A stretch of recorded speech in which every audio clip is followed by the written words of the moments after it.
Hello everyone, welcome back to Magnet Brains. मैं हूं सलोनी पांडे। आज के इस वीडियो में हम क्या पढ़ने वाले हैं? हम पढ़ेंगे द इवोल्यूशन और ग्रोथ ऑफ सोशियोलॉजी। हमने प्रीवियस लेक्चर्स में देखा था the intellectual ideas and material issues that went into the making of sociology, यानी कि सोशियोलॉजी एज अ डिसिप्लिन कैसे बिल्टअप होता है, कैसे उसका निर्माण होता है, ये हमने प्रीवियस लेक्चर्स में देखा था। ठीक है, वहाँ पे हमने industrial revolution, capitalism, then enlightenment, ये सारी इश्यूज, ये सारे एस्पेक्ट्स को डिस्कस किया था। सिटी लाइफ को हमने समझा था, यानी कि सोसाइटीज़ को स्टडी करने की नीड कहाँ से हमको फील होती है, ये हम पहले डिस्कस कर चुके हैं। आज की वीडियो में हम डिस्कस करने वाले हैं why should we study the beginning and growth of sociology in Europe. अब सोशियोलॉजी एज अ डिसिप्लिन कैसे इवॉल्व अप होता है, ये हम चीज़ पढ़ने वाले हैं। और हम सोशियोलॉजी की ग्रोथ यूरोप में ही क्यों पढ़ते हैं, ये चीज़ भी हम समझने वाले हैं। प्रीवियस लेक्चर में हमने क्या देखा था कि यूरोप या England was the centre of industrial revolution. जो इंडस्ट्रियल रिवॉल्यूशन हुई थी, जिसके पीछे कैपिटलिज्म का बहुत बड़ा हाथ था, कैपिटलिज्म इंडस्ट्रियल रिवॉल्यूशन हमने वहाँ पर समझा था। तो जो यूरोप में, जो इंग्लैंड में इंडस्ट्रियल रिवॉल्यूशन हुई थी, उसका सेंटर क्या था? इंग्लैंड था। मतलब जो इंडस्ट्रियल रिवॉल्यूशन था उसका सेंटर क्या था? इंग्लैंड था। इंग्लैंड से स्टार्ट हुआ था इंडस्ट्रियल रिवॉल्यूशन। तो हम यूरोप से ही उसको क्यों कनेक्ट करते हैं, उसको क्यों पढ़ते हैं, ये हम समझते हैं ना। Most of the issues and concerns of sociology also date back to a time when European society was undergoing tumultuous changes in the 18th and 19th century with advent of capitalism and industrialization। ये चीज़ हमने देखी थी। 18th-19th century में जो capitalism industrial revolution था वो Europe में चल रहा था, और यूरोप की लाइफ, जो यूरोप के लोग थे, उनकी लाइफ या सोसाइटी किस तरीके से चेंज हुई थी, ये चीज़ हमने देखी थी कि पहले लोग विलेजेस में रहते थे, देन इंडस्ट्री सेटअप हो गई, तो इंडस्ट्रियलाइजेशन हो गया, फिर अर्बनाइजेशन हो गया, लोग रूरल से अर्बन में माइग्रेट करने लगे। सिटी में जो स्लम एरियाज थे वो ओवर क्राउडेड हो चुके थे, पुअर सैनिटेशन था, इंसान के अंदर जो है बिल्कुल बस एक मशीन बन के रह गया था, उसके अंदर इंसानियत नहीं रह गई थी। ये सारी चीज़ें हमने डिस्कस की थी। अब ऐसा तो है नहीं कि कैपिटलिज्म या इंडस्ट्रियल रिवॉल्यूशन सिर्फ और सिर्फ यूरोप में ही हुआ था, बाकी अदर कंट्रीज़ में भी हुआ था, लेकिन क्योंकि इंग्लैंड इसका सेंटर था इसलिए हम इसको यूरोप के कंटेक्स्ट में स्टडी करते हैं, या हम इवोल्यूशन ऑफ सोशियोलॉजी वहाँ से समझते हैं, यूरोप से समझते हैं। अब इंडियन सोसाइटी में अगर आप देखो तो इंडियन सोसाइटी में कॉलोनियल पास्ट है और उसमें भी बहुत ज़्यादा डाइवर्सिटी है ना। इंडियन सोसाइटी में एक उसका कॉलोनियल पास्ट आया है ना। हम पहले कॉलोनी थे, ब्रिटिशर्स की कॉलोनी थे, और हमारी सोसाइटी में बहुत ज़्यादा डाइवर्सिटी भी रही है। तो हम ये समझते हैं कि इंडियन सोसाइटी में कैसे सोशियोलॉजी इवॉल्व अप होता है, कैसे सोशियोलॉजी की ग्रोथ होती है इंडिया में। Okay, Indians are closely linked to the history of British capitalism and colonialism। अब देखो हम कब की बात कर रहे हैं, हम 18th and 19th सेंचुरी की बात कर रहे हैं, है ना। हम वहाँ पर इंडस्ट्रियल रिवॉल्यूशन हुआ था, ये हम बात कर रहे थे। अब क्या होता है 18th-19th सेंचुरी, अगर आप इंडिया के कंटेक्स्ट में देखो तो इंडिया उस टाइम पे क्या था? ब्रिटिशर्स की कॉलोनी थी, तो हमारा एक कॉलोनियल पास्ट रहा है, ये चीज़ वो बता रहे हैं। नेक्स्ट वो ये कह रहे हैं कि capitalism in the west entailed a world wide expansion. अब जो कैपिटलिज्म वेस्ट से स्टार्ट हुआ था वो पूरा उसका वर्ल्ड वाइड एक्सपेंशन था, पूरे वर्ल्ड में फैला हुआ था। अब इसको इंडिया के कंटेक्स्ट में समझते हैं, ठीक है। Just suppose this is India. अब ये इंडिया तो ब्रिटिशर्स की कॉलोनी है, ठीक है। यहाँ पे हमारे ऊपर क्या करते हैं? ब्रिटिशर्स राज करते हैं, हम एक कॉलोनी है। और हमने देखा था कि कॉलोनियलिज्म का ट्रेंड जो है उस टाइम पे बहुत ज़्यादा चल रहा था। जो डेवलप्ड कंट्रीज़ होती थी वो लेस डेवलप्ड कंट्रीज़ को अपनी कॉलोनी बना लेती थी, ये चीज़ हमने देखी थी। अब ये जो ब्रिटिश में या यूरोप में जो कॉलोनियलिज्म या कैपिटलिज्म स्टार्ट हुआ था, इंडस्ट्रियल रिवॉल्यूशन स्टार्ट हुआ था, उसका इम्पेक्ट वर्ल्ड वाइड था, पूरे वर्ल्ड पे था। तो क्या हुआ था, जो जो कंपनीज थी, जो प्राइवेट प्लेयर्स की कंपनीज थी, जो बड़े बड़े बिजनेसमैन थे, वो और प्रॉफिट कमाना चाहते थे, ठीक है, इतने से उनका मन नहीं भरा था, और ज़्यादा से ज़्यादा प्रॉफिट कमाना चाहते थे। तो वो क्या करते थे, उनकी जो अपनी इंडस्ट्रीज़ थी, उनकी जो अपनी फैक्ट्रीज थी, वो उनको और एक्सपांड करना चाहते थे, उनको और बढ़ावा देना चाहते थे। तो वो क्या करते थे कि जो कॉलोनाइज्ड कंट्रीज़ थी, वहाँ पर वो अपनी इंडस्ट्रीज़ को सेटअप कर लेते थे। देन वो वहाँ के लोगों का एक्सप्लॉइटेशन करते थे, वहाँ की वर्कर क्लास का एक्सप्लॉइटेशन करते थे, और ज़्यादा से ज़्यादा प्रोडक्शन करवाते थे, और फिर उसको जहाँ भी डिमांड होती थी उसके अकॉर्डिंग सप्लाई करते थे, मार्केट में सप्लाई करते थे, और ज़्यादा से ज़्यादा प्रॉफिट गेन करते थे। ठीक है, थोड़ा सा इकोनॉमिक्स के साथ में हम सोशल बैकग्राउंड सोसाइटी को समझ रहे हैं। ठीक है, तो जस्ट सपोज कि एक कोई ए इंडस्ट्री है, ये एक ए इंडस्ट्री है, ठीक है, ये कहाँ पर है, ये यूरोप में है। अब ये ए इंडस्ट्री क्योंकि जानती है कि इंडिया एक कॉलोनाइज्ड कंट्री है, तो ये यहाँ पर अपनी इंडस्ट्री सेटअप करवा देती है। ठीक है, इंडिया में इसने अपनी इंडस्ट्री को सेटअप करवा लिया, और अब इसको क्या चाहिए, वर्कर्स चाहिए। तो इंडिया ऑलरेडी कॉलोनाइज्ड कंट्री थी, यहाँ पे जो है वर्कर्स इजीली अवेलेबल हो जाते थे, चीप लेबर अवेलेबल हो जाते थे, है ना, कम रेट्स पे हमको मिल जाते थे, जो कम वेजेस हमसे लेते थे। तो क्या किया, यहाँ पे इंडस्ट्री सेटअप कर ली, और इंडिया से जो वर्कर्स थे, लेबर्स थे, वो हमने इस इंडस्ट्रीज़ में एम्प्लॉय कर दिए। अब ये लोग क्या करते थे, कम वेजेस लेते थे और ज़्यादा से ज़्यादा काम करते थे। तो जो एक सिनेरियो यूरोप में था, यूरोप में तो भी जो पीपल थे, जो ह्यूमंस थे, वो थोड़े से एजुकेटेड थे, थोड़े से नहीं ज़्यादा ही एजुकेटेड थे, एंड वो अपना अच्छा बुरा समझते थे। एनलाइटनमेंट का पीरियड भी था, हमने ये चीज़ भी देखी थी तन। लेकिन जो इंडिया का सिनेरियो था, जो नॉन वेस्ट कंट्रीज़ थी, वो लेस डेवलप्ड थी, उनको इतना ज़्यादा नॉलेज नहीं था, उनको इतना ज़्यादा नहीं पता था कि हमको क्या चीज़ करना है, क्या चीज़ नहीं करना। ऑलरेडी वो कॉलोनाइज्ड कंट्रीज़ थी। तो यानी कि इन कैपिटलिज्म या इंडस्ट्रियल रिवॉल्यूशन से जो एक ग्रोथ हुई है सोशियोलॉजी की, जो sociology as a discipline evolve up हुआ है, हमको नीड समझ में आई है सोसाइटी को स्टडी करने की, वो यूरोपियन सोसाइटीज़ में और नॉन वेस्टर्न सोसाइटीज़ में, लाइक सपोज इंडिया में, उन दोनों का जो एस्पेक्ट है वो डिफरेंट है। यानी कि जो यूरोपियन कंट्रीज़ में इंडस्ट्रियल रिवॉल्यूशन और कैपिटलिज्म की वजह से जो भी सोसाइटी में चेंज आए, वो non western societies, like for example India की सोसाइटी से डिफरेंट हैं। ये क्लियर है आपको कि कैसे कॉलोनियलाइजेशन, कैपिटलिज्म और इंडस्ट्रियल रिवॉल्यूशन के थ्रू जो सोशियोलॉजी में ग्रोथ हुई है, हमको नीड समझ में आई है सोसाइटी को स्टडी करने की, वो different areas of the world में डिफरेंट है। नेक्स्ट है, colonialism was an essential part of modern capitalism and industrialization। ये चीज़ हमने समझ ली कि कैसे कैपिटलिज्म और इंडस्ट्रियलाइजेशन के साथ साथ कॉलोनियलिज्म भी एक इम्पॉर्टेंट एस्पेक्ट हो जाता है।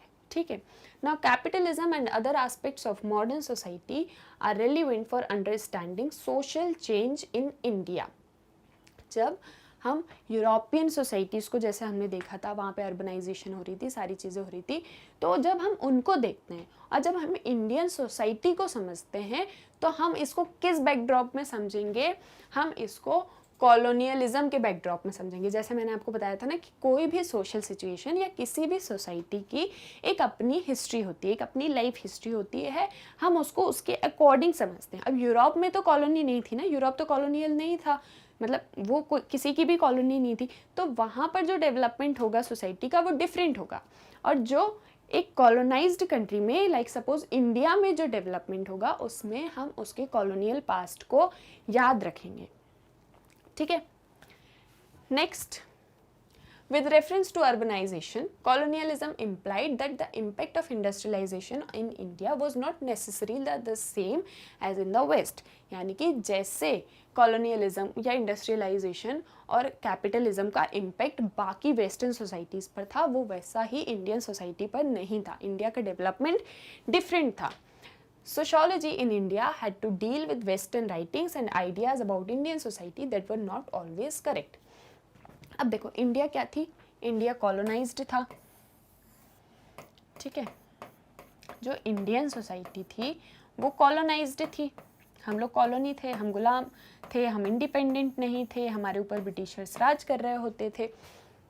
तो यहाँ पर क्या था, इस टाइम में जो स्कॉलर्स थे, जो थिंकर्स थे, वो भी ब्रिटेन के ही थे, यानी कि वेस्टर्न सोसाइटीज़ के थे। इंडियन में तो इतने ज़्यादा थिंकर्स स्कॉलर्स थे नहीं, हम डेवलप्ड ही नहीं थे उतने ज़्यादा। उस टाइम की बात करें ना, 18-19 सेंचुरी की बात करें, ये चीज़ आपको याद रखनी है। हिस्टोरिकल बैकग्राउंड समझ रहे हैं, थोड़ा सा सोशियोलॉजी का। तो जो इंडिया था वो कॉलोनाइज्ड था। तो कॉलोनाइज्ड था तो यहाँ पर जो भी इंडिया के बारे में राइटिंग्स थी, जो भी इंडिया के बारे में लिखा जा रहा था, वो कौन लोग लिख रहे थे? कॉलोनियल एडमिनिस्ट्रेटर्स ही लिख रहे थे, ठीक है, या वेस्टर्न सोसाइटीज़ लिख रही थी, इंडियन नहीं लिख रही थी। तो इसीलिए इन्होंने जिस तरीके से इंडियन सोसाइटी को डिस्क्राइब किया वो टोटली गलत था।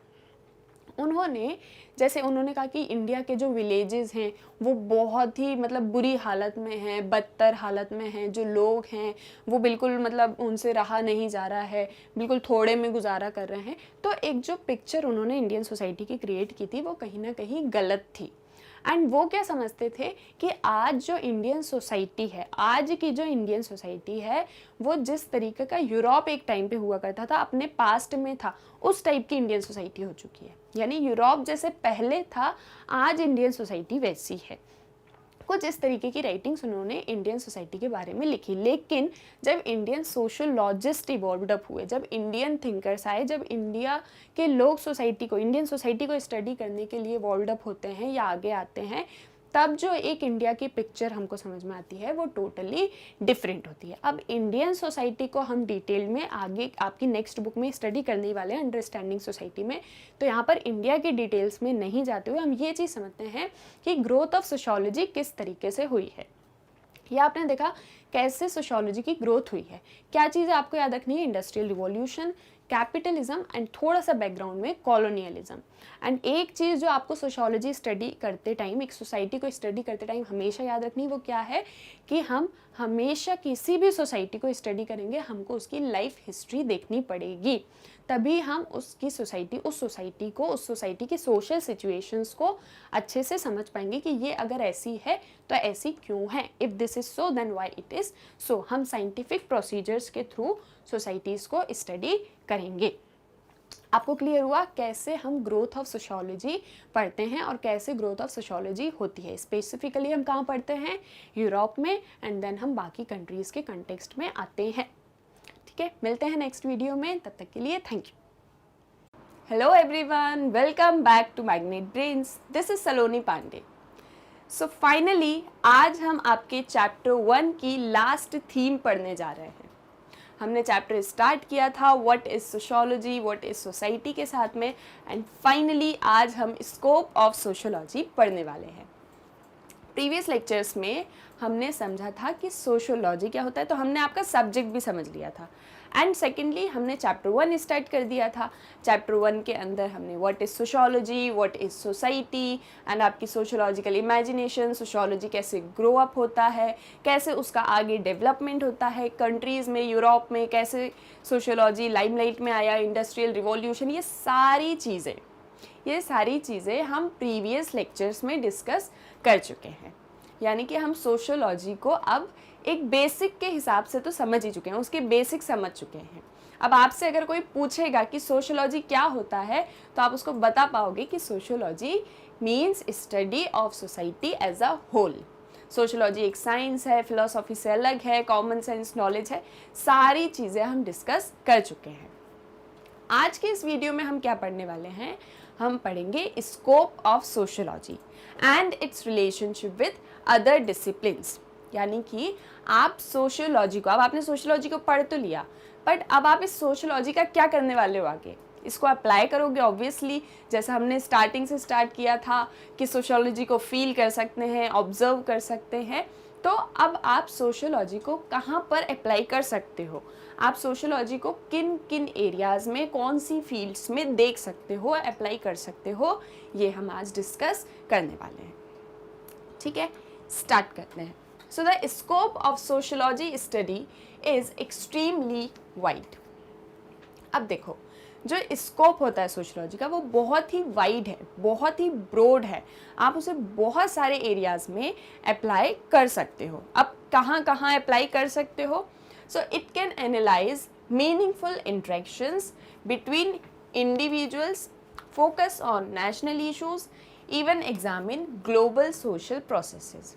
अब देखो, आप सोशोलॉजी को इंडिविजुअल लेवल पर, नेशनल लेवल पर, इवन ग्लोबल लेवल यानी कि वर्ल्ड के पर्सपेक्टिव में, इन सभी एरियाज में आप उसको अप्लाई कर सकते हो। यानी कि एक माइक्रो यूनिट से मैक्रो यूनिट तक हम सोशोलॉजी को स्टडी कर सकते हैं, हम सोसाइटी को स्टडी कर सकते हैं, हम सोशोलॉजी को अप्लाई कर सकते हैं। अब कैसे अप्लाई करने वाले हैं ये देखते हैं। तो इंडिविजुअल लेवल पर क्या कर रही है sociology? It can analyse meaningful interactions between individuals, individuals के बीच में जो इंट्रैक्शंस होते हैं उसको हम सोशोलॉजी के अंदर स्टडी करते हैं। हमने देखा था ना कि हम ह्यूमन बिहेवियर को स्टडी करते हैं, इंडिविजुअल्स कैसे सोसाइटी में इंटरेक्ट कर रहे हैं, हम इस चीज़ को स्टडी करते हैं। And individuals and society complementary होते हैं, एंड एक सोसाइटी में सभी इंडिविजुअल्स एक दूसरे से इंटरकनेक्टेड होते हैं। फॉर एग्जाम्पल, कुछ एग्जाम्पल से समझते हैं। लाइक जस्ट सपोज, जब आप किसी शॉप पर जाते हो, आप उस शॉपकीपर को शायद नहीं जानते होगे एंड वो भी आपको नहीं जानता है, ठीक है। तो जब आप उससे सामान खरीदते हो या आप नहीं भी खरीदते हो तो भी एक इंट्रैक्शन आप दोनों के बीच में होता है, ठीक है। आप एक दूसरे से थोड़ी सी बात करते हैं, सामान का पूछते हैं, फिर आप नेक्स्ट टाइम फिर से जानते हैं, तो कहीं ना कहीं एक इंट्रैक्शन आप दोनों के बीच में होने लग जाता है, एक शॉपकीपर और एक कस्टमर के बीच में। अब ऐसा तो नहीं करते हैं ना कि शॉप पर गए, जो सामान चाहिए उठाया, ऐसे पैसे रखे और जस्ट आ गए, ऐसा नहीं होता है।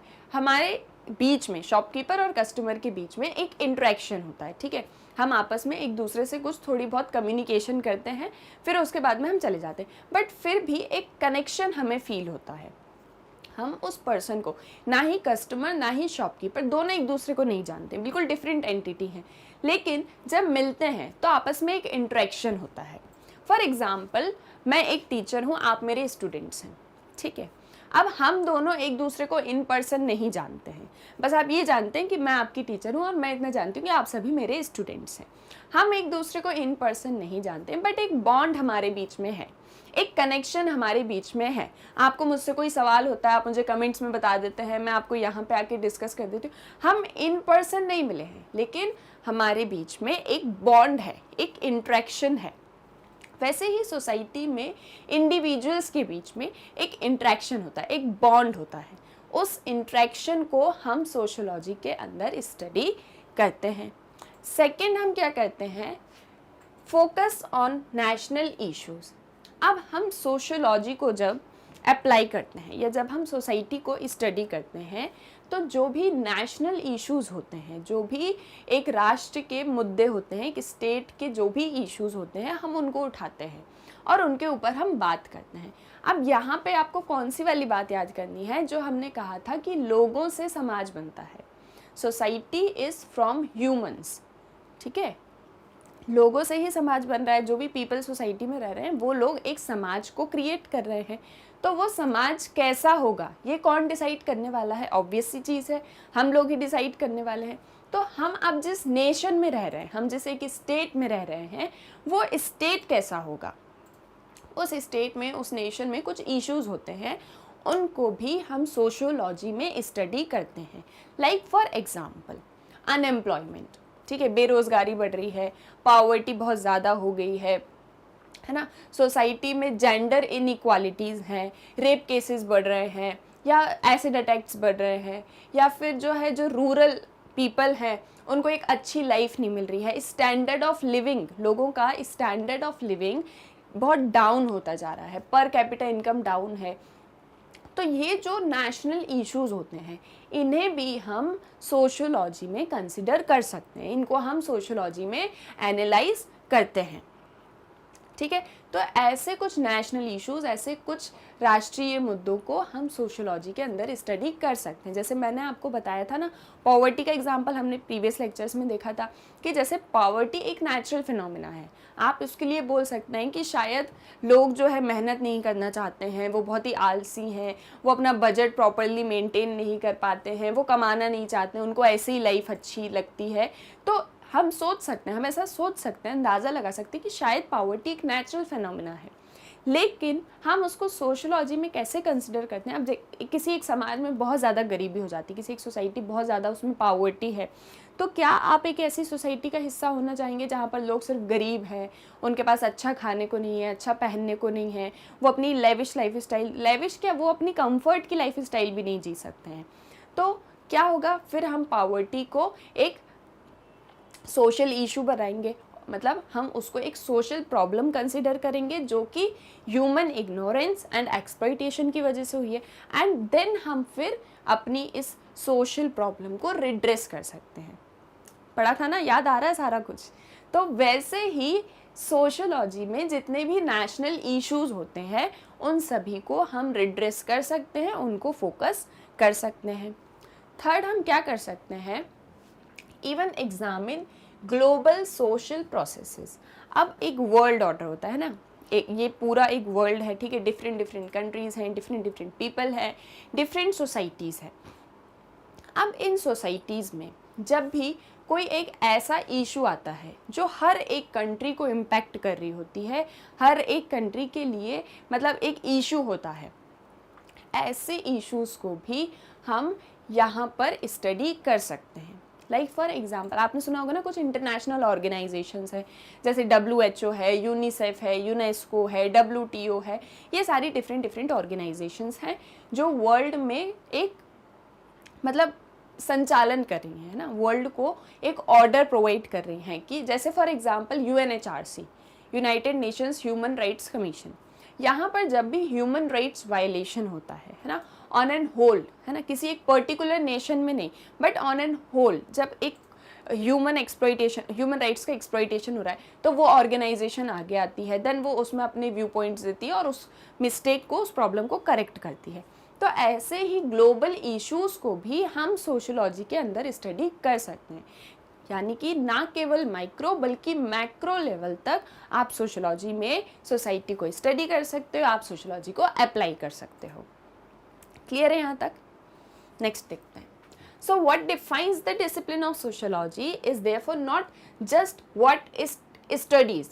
तो यानी कि जो सोशोलॉजी एक डिसिप्लिन है, उसका जो स्कोप है वो सिर्फ इतना ही नहीं है कि वो क्या स्टडी कर रही है, कि वो इंडिविजुअल को स्टडी कर रही है, वो सोसाइटीज़ को स्टडी कर रही है, वो नेशनल इश्यूज स्टडी कर रही है, ग्लोबल प्रोसेसेस स्टडी कर रही है, सिर्फ यहाँ तक ही स्कोप नहीं है, बल्कि स्कोप कहाँ तक है, how it studies a chosen field. जैसे हमने अभी तक क्या देखा कि हम सोशोलॉजी के अंदर क्या क्या चीज़ें स्टडी करते हैं। अब सोशोलॉजी का स्कोप सिर्फ इतना ही नहीं है कि हम क्या स्टडी करते हैं, बल्कि कहाँ तक है, how it studies a chosen field, एक पर्टिकुलर फील्ड को जिसको हमने स्टडी किया। लाइक फॉर एग्जांपल, हम इंडिविजुअल को स्टडी करना चाहते हैं, तो वो इंडिविजुअल को जब हम स्टडी करेंगे तो हम कौन से प्रोसीजर को यूज़ करेंगे। हमने देखा था ना कि sociology is based on certain scientific procedures, हम कुछ प्रोसीजर्स के थ्रू स्टडी करते हैं, है ना, मेथड्स होती हैं और उनके थ्रू हम आगे बढ़ते हैं अपनी रिसर्च में। तो हम कैसे स्टडी करते हैं ये चीज़ भी हम सोशोलॉजी के अंदर स्टडी करते हैं। यानी कि स्कोप अब क्या क्या हो गया, एक तो बहुत ही वाइड स्कोप है, secondly individual, national and global, ये सारे इश्यूज हम इसके अंदर स्टडी करते हैं। और ना केवल स्टडी करते हैं बल्कि हम इन फील्ड को जिस पे हम स्टडी करना चाह रहे हैं, जिस पे हम रिसर्च करना चाह रहे हैं, उस पे हम रिसर्च कैसे करते हैं, हम कौन सा प्रोसेस यूज़ करते हैं, कौन सी मेथड यूज़ करते हैं, ये सब भी हम सोशियोलॉजी में पढ़ते हैं, या ये सारी चीज़ें सोशियोलॉजी के स्कोप के अंदर आती हैं। यहाँ तक क्लियर है? ठीक है। Now, sociology is one of a group of social sciences which also includes anthropology, economics, political science and history. अब देखो, sociology social science के अंदर ही आता है। आप सभी ने 10th तक सोशल साइंस पढ़ी है, उसमें आपने क्या क्या पढ़ा है, हिस्ट्री, जोग्राफी, पॉलिटी, इकोनॉमिक्स, ये सारे सब्जेक्ट्स पढ़े हैं। अब वहाँ पर भी हम, जैसे हिस्ट्री होती है, हिस्ट्री में हम पास्ट को स्टडी करते हैं, जोग्राफी में हमारी कैसी बायोग्राफी, हम उस चीज़ को स्टडी करते हैं, पॉलिटी में हम पॉलिटिकल साइंस, पॉलिटिकल बिहेवियर, इन सारी चीज़ों को स्टडी करते हैं, स्टेट को स्टडी करते हैं। सो डिफरेंट डिफरेंट एस्पेक्ट्स को अगर आप देखो तो कहीं ना कहीं ये सोसाइटी से ही रिलेटेड है, समाज से रिलेटेड है, लोगों से रिलेटेड है ना, ह्यूमंस लाइफ से रिलेटेड है। इसी सोशल साइंस के अंदर सोशोलॉजी भी आता है, ठीक है। सोशल साइंस जो ग्रुप है जिसमें हिस्ट्री, ज्योग्राफी, पॉलिटी सारी चीज़ें हम डिस्कस कर रहे हैं, उसी में सोशोलॉजी भी आता है। तो अब ये सोशोलॉजी इन सभी डिसिप्लिन्स से, anthropology, political science, economics, history, इन सभी से कैसे रिलेटेड है ये हम आगे डिस्कस करने वाले हैं। तो जो ये सारे डिसिप्लिन्स हैं, जैसे इकोनॉमिक्स है, एंथ्रोपोलॉजी है, पॉलिटिकल साइंस है, तो ये सोसाइटी से बहुत ज़्यादा दूर नहीं है, यानी कि वेरिएशंस हैं। जैसे हिस्ट्री में आप पास्ट को स्टडी करते हो, पॉलिटिकल साइंस में आप पॉलिटिकल बिहेवियर या स्टेट को स्टडी करते हो, इकोनॉमिक्स में आप एक स्टेट की इकोनॉमी को स्टडी करते हो, बट कहीं ना कहीं सभी आपस में रिलेटेड हैं। ज़्यादा वेरिएशंस नहीं है, पर वेरिएशंस हैं बट क्लियर कट नहीं है। मतलब वेरिएशंस हैं, थोड़ी बहुत हैं, बट क्लियर कट वेरिएशन नहीं है कि जैसे इसके अंदर आप सिर्फ और सिर्फ यही चीज़ स्टडी करने वाले हो और इसमें कोई और डिसिप्लिन नहीं आएगा। एक kind of give and take relationship है, ठीक है। सोशोलॉजी और इन बाकी सारे डिसिप्लिन्स में कहीं ना कहीं एक गिव एंड टेक रिलेशनशिप है। गिव यानी कि आप कोई चीज़ दो, और टेक आप उस डिसिप्लिन्स में से उसके कुछ फीचर्स आप खुद ले लेते हो। तो kind of give and take relationship है सोशोलॉजी एंड बाकी डिसिप्लिन्स में। अब वो रिलेशनशिप कैसे है, कैसे ये गिव एंड टेक रिलेशनशिप हो रही है, ये चीज़ हम आगे डिस्कस करने वाले हैं। तो अब हम देखते हैं डिफरेंट डिसिप्लिन्स के साथ में कैसे रिलेशनशिप सोशियोलॉजी का है। Sociology and economics. अब देखिए इकोनॉमिक्स क्या होता है। Economics is the study of production and distribution of goods and services. Economics में जो भी प्रोडक्शन होता है एक इकोनॉमी के अंदर, for example goods and services जो भी प्रोड्यूस्ड होते हैं, उन सभी को कैसे डिस्ट्रीब्यूट करना है, कैसे प्रोड्यूस करना है, ये सारी एक्टिविटीज़ हम इकोनॉमिक्स के अंदर स्टडी करते हैं।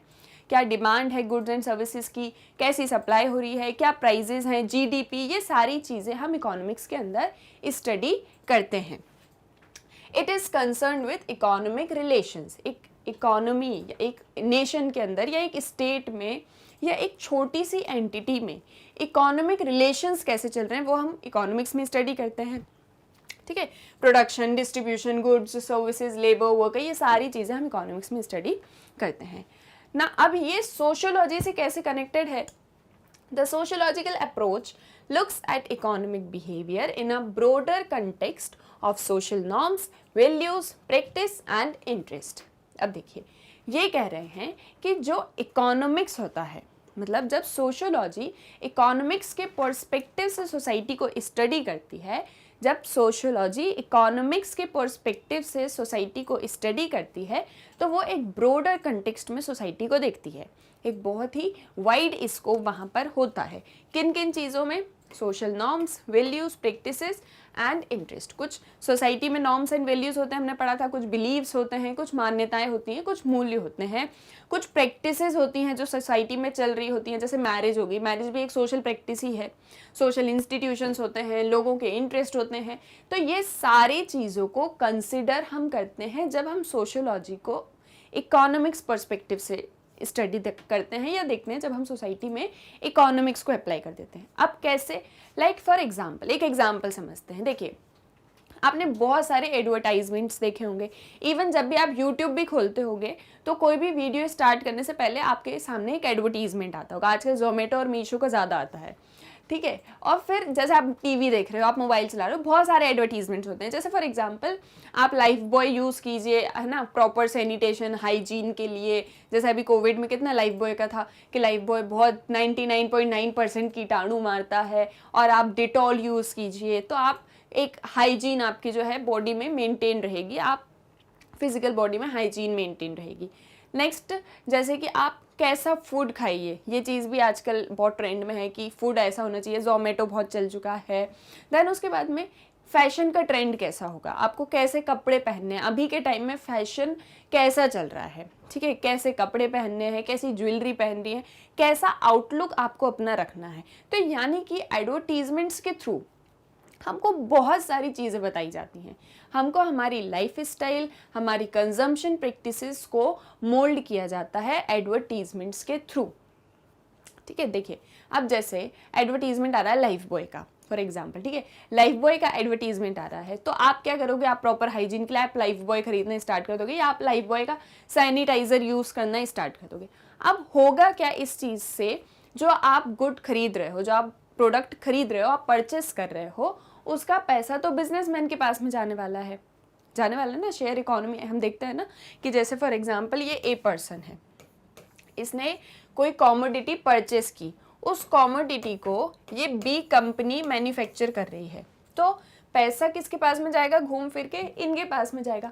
अब इसने खरीद लिया तो इससे हमारी सोसाइटी में क्या इम्पेक्ट होगा, तो यानी वो ये बताना चाह रहे हैं कि इकोनॉमी, जब ये एडवर्टीजमेंट्स आते हैं, जब ये सारे प्रोडक्ट्स आते हैं, तो इनके थ्रू वो हमारी सोसाइटी की लाइफ स्टाइल चेंज करना चाह रहे होते हैं। जैसे अब हम सभी एक अच्छा प्रोडक्ट खरीदने लगते हैं, जैसे पहले आपने सुना होगा, ऐसे जो आपके घर में बड़े बुजुर्ग होंगे उनसे आप सुनना, वो लोग ऐसे बताते थे कि जब शैम्पू नहीं हुआ करता था, जब बाल धोने के लिए शैम्पू नहीं हुआ करता था या साबुन नहीं थी, तो हम लोग मिट्टी से जो है उसी को रब कर लिया करते थे या उसी से नहा लिया करते थे, इस तरीके की बातें बताते थे। यानी कि पहले की सोसाइटी में क्या था, ये चीज़ें नहीं थी, ये प्रोडक्ट्स अवेलेबल नहीं थे, तो वो एक वैसी लाइफ स्टाइल जीते थे।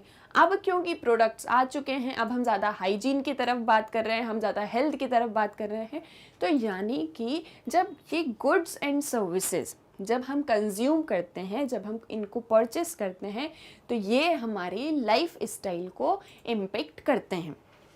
जैसे पहले क्या होता था सोसाइटी में, जैसे पहले के टाइम में क्या रहता था कि आपको अगर बाहर जाना है, आपको डिनर पे जाना है, लंच पे जाना है, तो आपको बाहर मतलब जाना ही पड़ता था, आपको किसी रेस्टोरेंट में जाना पड़ता था, वहीं पे आप खाना खा सकते थे या पैक करा के आपको घर लाना पड़ता था।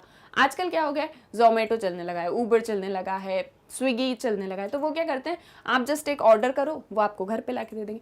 तो हमारी लाइफ स्टाइल को चेंज करना, अब ये किसी एक इंडिविजुअल की लाइफ स्टाइल तो चेंज नहीं होती है, पूरी की पूरी सोसाइटी की लाइफ स्टाइल चेंज होती है।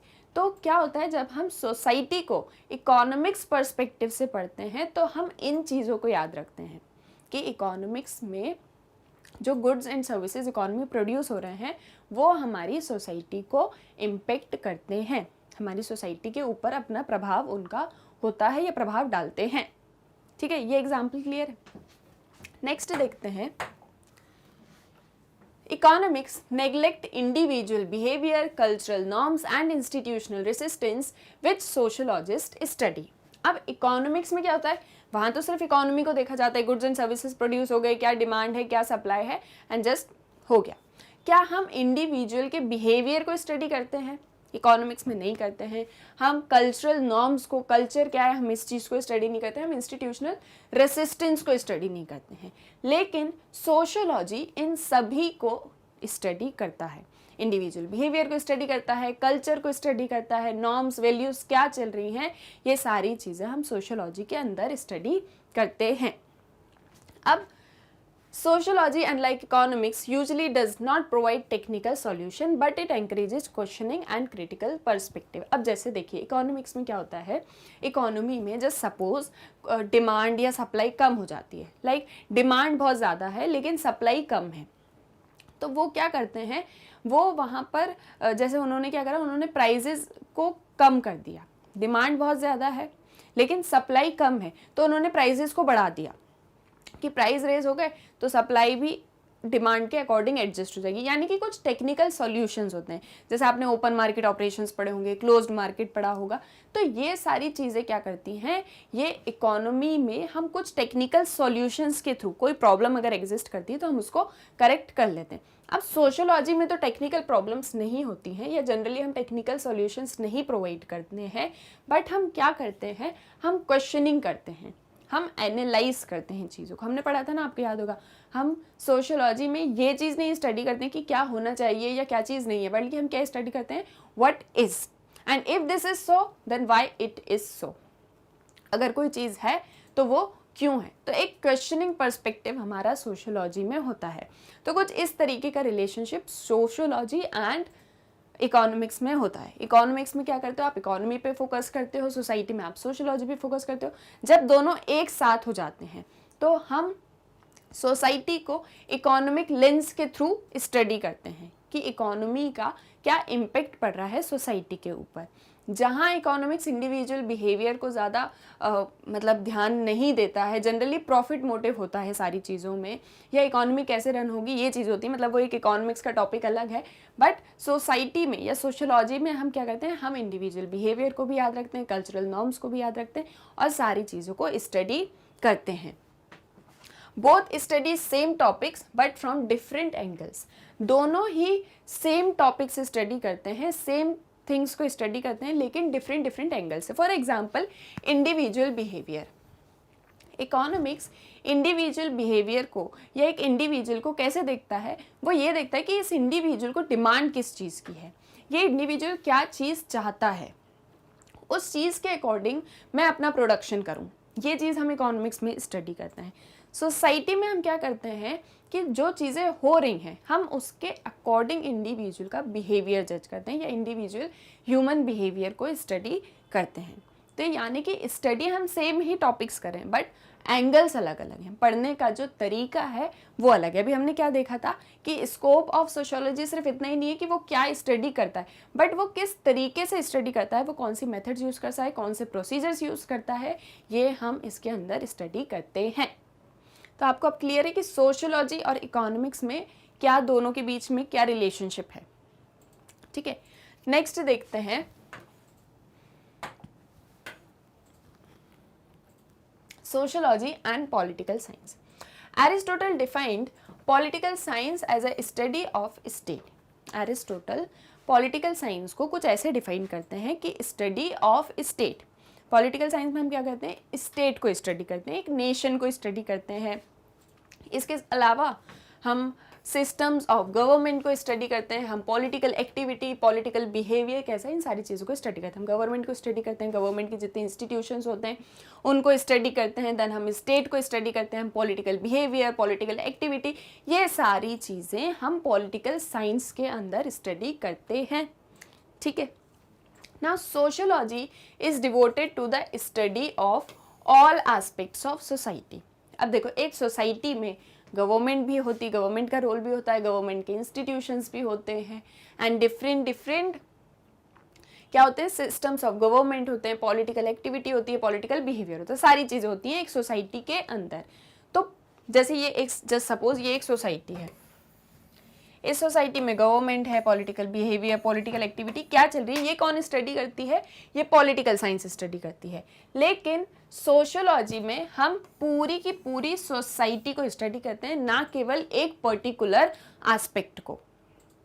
ठीक है, now sociology stresses the interrelationships between sets of institutions including government, whereas political science tends to turn attention towards the processes within the government। यानी कि सोशियोलॉजी में हम सारी चीज़ों को एज अ होल स्टडी करते हैं और उनके बीच में क्या रिलेशनशिप्स है हम ये चीज़ स्टडी करते हैं। बट पॉलिटिकल साइंस में क्या होता है, वही अगेन सेम चीज़ है कि गवर्नमेंट के अंदर जितने भी प्रोसेसेस हैं, जितने भी इंस्टीट्यूशंस हैं, हम उन्हें स्टडी करते हैं। नाउ दो not studied exclusively under the scope of sociology, political science influence society every minute. अब हम सोशियोलॉजी को एक्सटेंसिवली यानी कि सोसाइटी को एक्सक्लूसिवली तो स्टडी नहीं करते हैं पॉलिटिकल साइंस के अंदर, बट फिर भी पॉलिटिकल साइंस सोसाइटी को हर एक मिनट इन्फ्लुएंस कर रहा होता है। कैसे कर रहा होता है, जैसे आपने गवर्नमेंट को चूज़ किया है, ठीक है, आप सभी वोट देते हो गवर्नमेंट को, मतलब आप नहीं देते हो, जो 18+ होते हैं वो सभी गवर्नमेंट चूज़ करते हैं। ठीक है, वो सभी इलेक्शंस होते हैं, वोटिंग देते हैं, फिर वोट काउंट होते हैं, फिर एक गवर्नमेंट चूज़ की जाती है। तो ऑब्वियसली जो मेजॉरिटी में आता है, जिसको ज़्यादा वोट्स मिलते हैं, उसकी गवर्नमेंट बनती है। तो इस गवर्नमेंट को किसने चूज़ किया, सोसाइटी ने। तो और सोसाइटी को कौन गवर्नमेंट को कौन स्टडी कर रही है, पॉलिटिकल साइंस। तो अल्टीमेटली सोसाइटी और गवर्नमेंट एक दूसरे से इंटर रिलेटेड हैं। वैसे ही सोशियोलॉजी और पॉलिटिकल साइंस एक दूसरे से इंटर रिलेटेड हैं, दोनों एक दूसरे के साथ ही चलते हैं, एक दूसरे के कॉम्प्लीमेंट्री है हम कह सकते हैं। नाउ द सोशल अभी एक टर्म चल रहा है पॉलिटिकल सोशियोलॉजी। पॉलिटिकल सोशियोलॉजी क्या होता है? यही चीज़ कि कैसे हम सोशियोलॉजी को और पॉलिटिकल साइंस को एक दूसरे से कनेक्ट कर सकते हैं, उससे उसको इंटर रिलेट कर सकते हैं। तो इकोनॉमिक्स में क्या करते हैं, इकोनॉमिक्स और सोशियोलॉजी सेम टॉपिक्स को डिफरेंट एंगल से पढ़ते हैं। Sociology and political science society को स्टडी करते हैं, लेकिन एक पर्टिकुलरली स्टडी करता है, और सोशियोलॉजी एज अ होल या इन जनरल स्टडी करता है। ठीक है, नेक्स्ट देखते हैं सोशियोलॉजी एंड हिस्ट्री। अब हिस्ट्री और सोशियोलॉजी के बीच में क्या एक रिलेशनशिप है? Sociology is the study of complex society and present social phenomena, whereas history is interested in the past events. देखो, सोशियोलॉजी में हम complex society and present social phenomena को स्टडी करते हैं। ठीक है, हम सोसाइटीज़ को स्टडी करते हैं और क्या सोशल सिचुएशंस एग्जिस्ट करती हैं, हम इसको स्टडी करते हैं। बल्कि हम हिस्ट्री में क्या स्टडी करते हैं, हम पास्ट इवेंट्स को स्टडी करते हैं। जो चीज़ हो चुकी है पहले पास्ट में, हम उस चीज़ को हिस्ट्री के अंदर स्टडी करते हैं। Sociology takes help of history to understand modern society because modern society is a result of its historical past. अब एक चीज़ हम सभी ने पहले पढ़ी थी कि कैसे बायोग्राफी और हिस्ट्री दोनों का इम्पेक्ट सोसाइटी पर होता है। हमने ये चीज़ डिस्कस करी थी कि कोई भी एक सोशल सिचुएशन अगर एग्जिस्ट करती है, कोई एक सोसाइटी है, तो उस सोसाइटी का कुछ हिस्टोरिकल पास्ट होता है। उस हिस्टोरिकल पास्ट से सोसाइटी की सिचुएशन या सोसाइटी की बायोग्राफी हम समझ सकते हैं। ये चीज़ हमने पढ़ी थी। वही चीज़ वो यहाँ पर वापस से कह रहे हैं कि सोशियोलॉजी हिस्ट्री की हेल्प लेती है आज की सोशल सिचुएशन को समझने के लिए। बहुत सारे एग्जाम्पल्स के थ्रू हमने समझा था, कोविड का एग्जाम्पल लिया था, इंडस्ट्रियलाइजेशन का एग्जाम्पल लिया था। इसके थ्रू हमने समझा था कि कैसे हम एक पर्टिकुलर सोशल सिचुएशन को उसकी पास्ट हिस्ट्री में जाके समझ सकते हैं। वो सेम चीज़ यहाँ पर वो कह रहे हैं। ठीक है, now historians earlier were content to delineate the actual events. Historians क्या करते थे, कोई एक इवेंट हो चुका है, पास्ट में कोई एक घटना हो चुकी है, तो वो उस घटना को स्टडी करते थे, उस एक इवेंट को स्टडी करते थे कि ये चीज़ हुई है तो ये कैसे हुई है, वो उसको पूरा डिस्क्राइब करते थे। ये हम काय में करते हैं, हिस्ट्री में। तो वहाँ पर वो क्या बताना चाहते थे कि कैसे चीज़ें हुई हैं, अगर ये चीज़ हुई है तो ये कैसे हुई थी, क्यों हुई थी, ये चीज़ें हम हिस्ट्री में डिस्कस करते हैं। While in sociology the focus was to seek to establish casual relationships. अब कोई एक इवेंट हिस्ट्री में हो गया है, ठीक है, जैसे सपोज ये हिस्ट्री का कोई एक इवेंट है, ये इवेंट हो चुका है। हिस्ट्री में हम क्या करते हैं, इस इवेंट को स्टडी करते हैं कि ये क्यों हुआ, ये कैसे हुआ, एक्चुअली क्या चीज़ें हुई थी। सोशियोलॉजी में हम क्या करते हैं, हम सोशियोलॉजी में इवेंट्स को स्टडी करते हैं, हम सोशल सिचुएशन को स्टडी करते हैं। ठीक है, जो भी सोशल सिचुएशन एग्जिस्ट करती है हम उसको सोशियोलॉजी में स्टडी करते हैं। बट हमारा फोकस क्या होता है, हमारा फोकस होता है कैजुअल रिलेशनशिप्स। अब इस हिस्ट्री के जो भी, इसमें हिस्ट्री में जो भी चीज़ हुई है, जो भी इंसिडेंट हुआ है, जो भी इवेंट हुआ है, उस हिस्ट्री से आज की जो सोसाइटी है उस सोसाइटी पर कैसा इम्पेक्ट पड़ा एंड कैजुअल रिलेशनशिप्स कैसे थे, एक दूसरे के बीच में रिलेशनशिप्स कैसे थे, जो ह्यूमन सोसाइटी में रिसाइड कर रहे हैं उनमें रिलेशनशिप्स किस तरीके से हैं, ये हम सोशियोलॉजी में स्टडी करते हैं। ठीक है, historical events such as industrial revolution, French revolution, capitalism, socialism, etc. had a huge bearing on growth and development of sociology. History का एक बहुत बड़ा हाथ होता है सोशियोलॉजी में। ठीक है, मतलब सोशियोलॉजी के पीछे अगर हम बैक स्टोरी देखें तो हिस्ट्री का एक बहुत बड़ा हाथ है।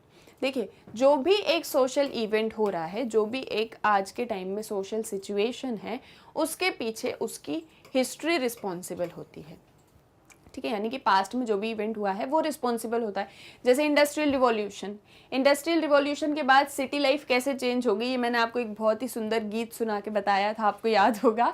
तो वैसे ही कैसे हिस्टोरिकल इवेंट्स आज की सोसाइटी को चेंज कर देते हैं, उसका बहुत इम्पैक्ट होता है सोशियोलॉजी पर।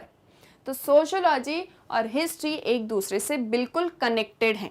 कोई ज़्यादा दूर या ज़्यादा पास नहीं, बट बिल्कुल कनेक्टेड। दोनों बहुत इंपॉर्टेंट रोल प्ले करते हैं एक दूसरे के लिए, ठीक है। Next is sociology and psychology. अब सोशियोलॉजी एंड साइकोलॉजी में क्या रिलेशनशिप होती है, तो पहले समझ लेते हैं साइकोलॉजी क्या होती है। Psychology is the study of an individual mind. एक इंडिविजुअल के माइंड को समझना, उसके ऊपर स्टडी करना कि उसके दिमाग में क्या चीज़ें चल रही हैं, वो क्या चीज़ें सोच रहा है, अगर वो ऐसा सोच रहा है तो वो कैसे सोच रहा है, वो अब इसके बाद में क्या चीज़ करने वाला है। यानी कि एक इंडिविजुअल के माइंड को हम स्टडी करते हैं, कहाँ पर, साइकोलॉजी में, ठीक है। सोशियोलॉजी में हम क्या करते हैं, हम सोसाइटी को स्टडी करते हैं as a whole.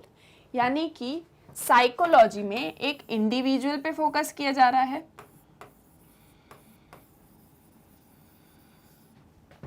And sociology में पूरी की पूरी सोसाइटी पर स्टडी किया जा रहा है, ठीक है। सोशियोलॉजी में हम सोसाइटी पर स्टडी करते हैं।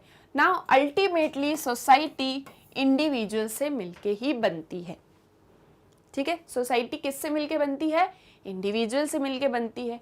तो इस इंडिविजुअल को हम स्टडी कहाँ पे करते हैं, साइकोलॉजी में, ठीक है। Now it is the science of behaviour, attention, memory, learning etcetera. Psychology में क्या कहते हैं हम, इंडिविजुअल के बिहेवियर को, वो उसको मतलब उसको अटेंशन चाहिए, उसकी मेमोरी कैसी है, वो किस तरीके से बिहेव करता है, देन वो चीज़ों को कितना याद कर पाता है, टोटली इंडिविजुअल माइंड को स्टडी करते हैं। सोशियोलॉजी में हम क्या करते हैं, हम ह्यूमन बिहेवियर को स्टडी तो करते हैं बट एज अ होल। यहाँ पर हमारे लिए पर्टिकुलर फोकस क्या है, हमारा फोकस क्या है, इंडिविजुअल, और यहाँ पर हमारा फोकस क्या है, society. Next, it studies hopes and fears of individual. Individual के अंदर क्या क्या महत्वाकांक्षाएं होती हैं, क्या होप्स होते हैं, एंड उसकी लाइफ में किन चीज़ों से वो फियरफुल होता है, किन चीज़ों से डरता है, ये चीज़ें हम इधर स्टडी करते हैं। यहाँ पर हम क्या स्टडी करते हैं, social institutions in an organized way, ठीक है। तो ये चीज़ आपको याद रखनी है कि साइकोलॉजी पूरा इंडिविजुअल बेस्ड है, सोशियोलॉजी पूरा सोसाइटी बेस्ड है। यहाँ पर individual mind, individual behaviour, individual hopes and fears. यहाँ पे society, human behaviour in society and social institutions. हम सोसाइटी में पर्टिकुलर ह्यूमन बिहेवियर को नहीं स्टडी करते हैं। जैसे हमने देखा था ना कि हर एक इंडिविजुअल की लाइफ में प्रॉब्लम्स होती हैं और वो अपनी प्रॉब्लम से लड़ाई कर रहा होता है, मतलब उनसे लड़ के आगे बढ़ रहा होता है। लेकिन जब उसकी लाइफ की प्रॉब्लम्स सोसाइटी को इम्पेक्ट करती हैं, लोकल इन्वायरमेंट को इम्पेक्ट करती हैं, तब सोसाइटी का रोल इंडिविजुअल की लाइफ में आता है। यानी कि पर्सनल प्रॉब्लम पब्लिक इशू कैसे बनती है, ये चीज़ हमने देखी थी, ठीक है। तो यहाँ पर जो हम ह्यूमन बिहेवियर को स्टडी करते हैं वो हम सोसाइटी के पर्सपेक्टिव से स्टडी करते हैं।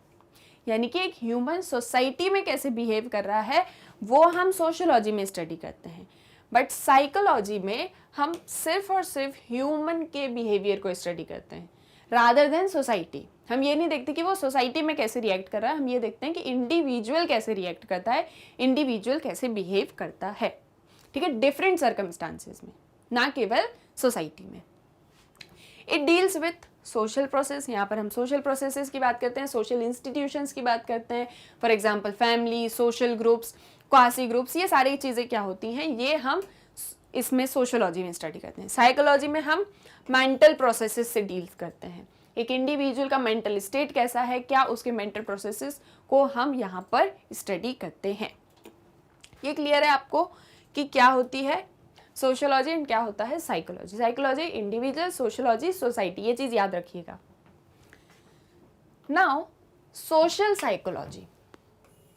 अब सोशल साइकोलॉजी क्या होता है, social psychology serves as a bridge between psychology and sociology. देखो ये एक तरफ साइकोलॉजी है जो इंडिविजुअल को स्टडी कर रहा है, ये एक तरफ सोशियोलॉजी है जो सोसाइटी को स्टडी कर रही है।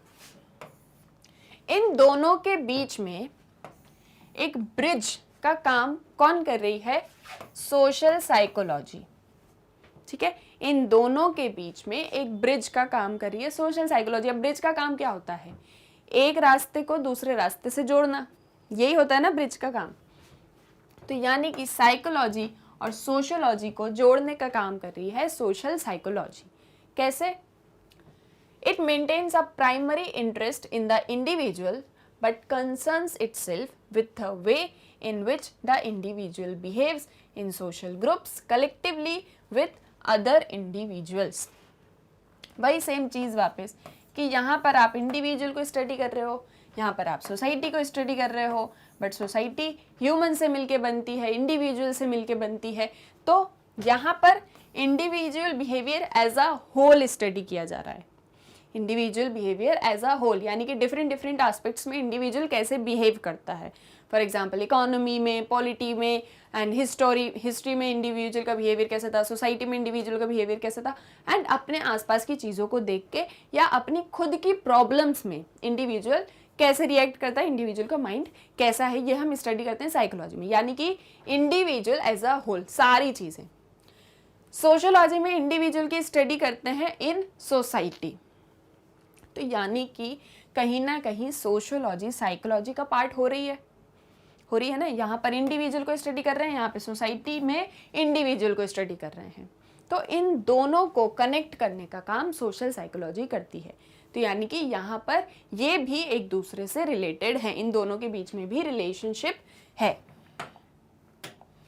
ये भी क्लियर है।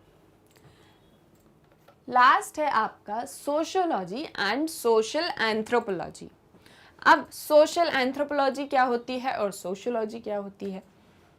देखिए, sociology is deemed to be the study of modern and complex societies. Sociology में आप मॉडर्न और कॉम्प्लेक्स सोसाइटीज को स्टडी करते हो। मॉडर्न सोसाइटीज हमने स्टडी करी थी ना, जो मॉडर्न टाइम्स के बाद में सोसाइटीज आई, वो सारी सोसाइटीज़। कॉम्प्लेक्स सोसाइटीज़ यानी कि सोसाइटीज़ में एक अपना स्ट्रक्चर है, कॉम्प्लेक्स स्ट्रक्चर है, कास्ट इनइक्वालिटीज़ हैं, प्लूरलिटीज़ हैं, वो हो जाती हैं आपकी कॉम्प्लेक्स सोसाइटीज़। सोशियोलॉजी में आप मॉडर्न एंड कॉम्प्लेक्स सोसाइटीज़ को स्टडी करते हो, बल्कि सोशल एंथ्रोपोलॉजी में आप सिंपल सोसाइटीज़ को स्टडी करते हो। ठीक है, डिसेंट सोसाइटी, सिंपल सोसाइटीज़, जो एक ग्रुप ऑफ पीपल है, टेरिटोरियल एरिया है, कॉमन कल्चर है, कॉमन हिस्ट्री है, इस टाइप की जो सिंपल सोसाइटीज़ होती हैं उनको आप सोशल एंथ्रोपोलॉजी में स्टडी करते हो।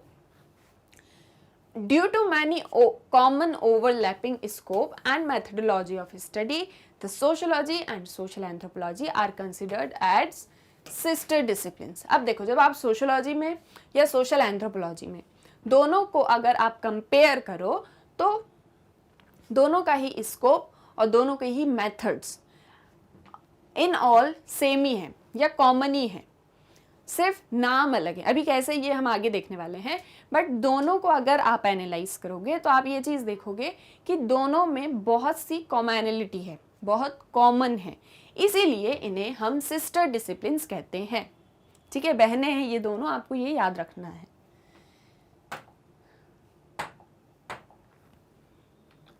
Next is social anthropology tended to study society in all their aspects as whole। Social anthropology में क्या होता था, सिंपल सोसाइटी को एज अ होल स्टडी करते थे। ठीक है, जो भी सिंपल सोसाइटीज़ थी उनको हम सोशल एंथ्रोपोलॉजी के अंदर स्टडी करते थे। और फिर जैसे जैसे ये स्पेशलाइज्ड होती गई, जैसे जैसे जैसे हमने एक सोसाइटी को स्टडी किया तो सिंपल सोसाइटीज़ को स्टडी कर रहे हैं। अब सोसाइटी क्या होती है, एक टेरिटोरियल एरिया पर ही होती है, ये चीज़ भी हमने डिस्कस किया था सोसाइटी में। तो एक एरिया बेस्ड स्टडी जो होती है, एरिया के बेसिस पर जब हम स्पेशलाइज्ड स्टडी करते हैं, on the basis of area specialised जब आप स्टडी करते हो सोशियोलॉजी में, तो मतलब काय में करते हो आप स्पेशलाइज्ड स्टडी एरिया बेसिस पर सोशल एंथ्रोपोलॉजी में। फॉर एग्जांपल अंडमान आइलैंड है, न्यूरंस है, मेलेनेशिया है, तो ये एरियाज़ हैं। इन एरियाज़ की सोसाइटी को आप स्टडी कर रहे हो सोशल एंथ्रोपोलॉजी में। सोशियोलॉजी में कॉम्प्लेक्स सोसाइटीज़ को स्टडी करते हो तो सोसाइटी के अंदर पार्ट्स होते हैं। देखो, ये अगर सिंपल सोसाइटी है, ठीक है, ये सिंपल सोसाइटी है, सोसाइटी में कुछ नहीं, कॉमन कल्चर है, हिस्ट्री है, एरिया है, ग्रुप ऑफ पीपल, ये एक सिंपल सोसाइटी है। अब कॉम्प्लेक्स सोसाइटीज़ क्या होती हैं? देखो, जैसे सपोज ये एक कॉम्प्लेक्स सोसाइटी है। कॉम्प्लेक्स सोसाइटी में बहुत सारे स्ट्रक्चर्स होते हैं, सोसाइटी के अंदर बहुत सारे सोशल इंस्टीट्यूशंस होते हैं। आप स्ट्रक्चर नाम सुन के, सोशल इंस्टीट्यूशन सुन के बिल्कुल भी अभी टेंशन लेने की ज़रूरत नहीं है। नेक्स्ट चैप्टर आपका पूरा टर्म्स कॉन्सेप्ट्स वाला है। अभी आप जस्ट एक ऊपर समझो, ठीक है, कि कॉम्प्लेक्स सोसाइटीज क्या होती है, क्योंकि डिटेल एनालिसिस हम नेक्स्ट चैप्टर में करने वाले हैं। तो अब देखो कॉम्प्लेक्स सोसाइटीज में क्या होता है, डिफरेंट पार्ट्स होते हैं। जैसे फॉर एग्जांपल डिफरेंट रिलीजन है लोगों का, ठीक है, लोगों का डिफरेंट रिलीजन है, डिफरेंट कल्चर है। हालांकि सोसाइटीज का कॉमन कल्चर होता है, लेकिन अगर आप एक इंडियन सोसाइटी देखो, इंडियन सोसाइटी में बहुत ज़्यादा डाइवर्सिटी है, डिफरेंट कल्चर्स हैं, डिफरेंट पीपल हैं, डिफरेंट ट्राइब्स हैं, और ना जाने कितनी सारी चीज़ें हैं इंडियन सोसाइटी। इसे एक कॉम्प्लेक्स सोसाइटी कहते हैं, ठीक है, इसे हम कॉम्प्लेक्स सोसाइटी कहते हैं। और simple society, common culture, territory, ये वाली। तो सोशल एंथ्रोपोलॉजी इन सोसाइटीज़ को स्टडी करती है, और जब इन सोसाइटीज़ में कुछ स्पेशल स्टडी करना होता है तो क्या स्टडी करती है, एक पर्टिकुलर एरिया को स्टडी कर लिया, ठीक है, ये होती है सिंपल सोसाइटीज़। कॉम्प्लेक्स सोसाइटीज़ में जो पार्ट्स होते हैं सोसाइटी के अंदर भी डिफरेंट पार्ट्स होते हैं। For example religion, bureaucracy, caste, कोई प्रोसेस, इसे हम कॉम्प्लेक्स सोसाइटी के अंदर स्टडी करते हैं। अब आप सोचेंगे हम दोनों में ही सोसाइटीज़ को स्टडी कर रहे हैं, तो फिर हमने नाम अलग अलग क्यों रखे, सोशल एंथ्रोपोलॉजी और सोशियोलॉजी, अलग अलग नाम क्यों? ये जो डायमेंशन है, ये जो डिस्टिंक्शन है सोशल एंथ्रोपोलॉजी एंड सोशियोलॉजी के बीच में, ये किसने किया था? ये जब कॉलोनियल टाइम्स चल रहा था, तो उस टाइम पे एक वेस्ट और नॉन वेस्ट कंट्रीज़ को लेके परसेप्शंस थे। ये चीज़ थी कि जो वेस्ट सोसाइटीज़ हैं वो बहुत ही शिष्ट हैं and they are very much civilised, लेकिन जो नॉन वेस्टर्न सोसाइटीज़ हैं वो बारबरिक हैं या वो लेस डेवलप्ड हैं। तो ऐसी सोसाइटीज़ को स्टडी करने के लिए एक पर्टिकुलर डिसिप्लिन की ज़रूरत है, और वो है सोशल एंथ्रोपोलॉजी। तो इन सोसाइटीज़ को स्टडी करने के लिए सोशल एंथ्रोपोलॉजी एक डिसिप्लिन आता है, और उसे कहा जाता है कि आप नॉन वेस्टर्न सोसाइटीज़ को स्टडी करो। और सोशियोलॉजी किसकी स्टडी कर रही थी? वेस्टर्न सोसाइटीज़ की। बट ये चीज़ मतलब उस टाइम के अकॉर्डिंग अगर आप देखो आज के टाइम में, तो ये चीज़ गलत है। सोसाइटीज़ को स्टडी सोशियोलॉजी के अंदर किया जाता है, हम उसमें डिवाइड कर सकते हैं, लेकिन एक डिफरेंट डिसिप्लिन्स को लेके आना, वो एक चीज़ थोड़ी सी अनइवन लगती है, ठीक है। तो जैसे आज के टाइम में इंडियन सोसाइटी कितनी डाइवर्स सोसाइटी है, अब अगर उसको सोशल एंथ्रोपोलॉजी स्टडी करेगी तो वो सिर्फ एरिया बेस्ड स्टडी ही कर सकती है, वो स्पेसिफिक इंस्टीट्यूट्स को स्टडी नहीं कर सकती है। तो इसीलिए social anthropology as a discipline उभर के आता है। तो एक तरफ सोशियोलॉजी है, एक तरफ सोशल एंथ्रोपोलॉजी है, दोनों कहीं ना कहीं बहुत हद तक कॉमन है, इसीलिए इनको सिस्टर डिसिप्लिन्स भी कहा जाता है। यहाँ तक क्लियर है?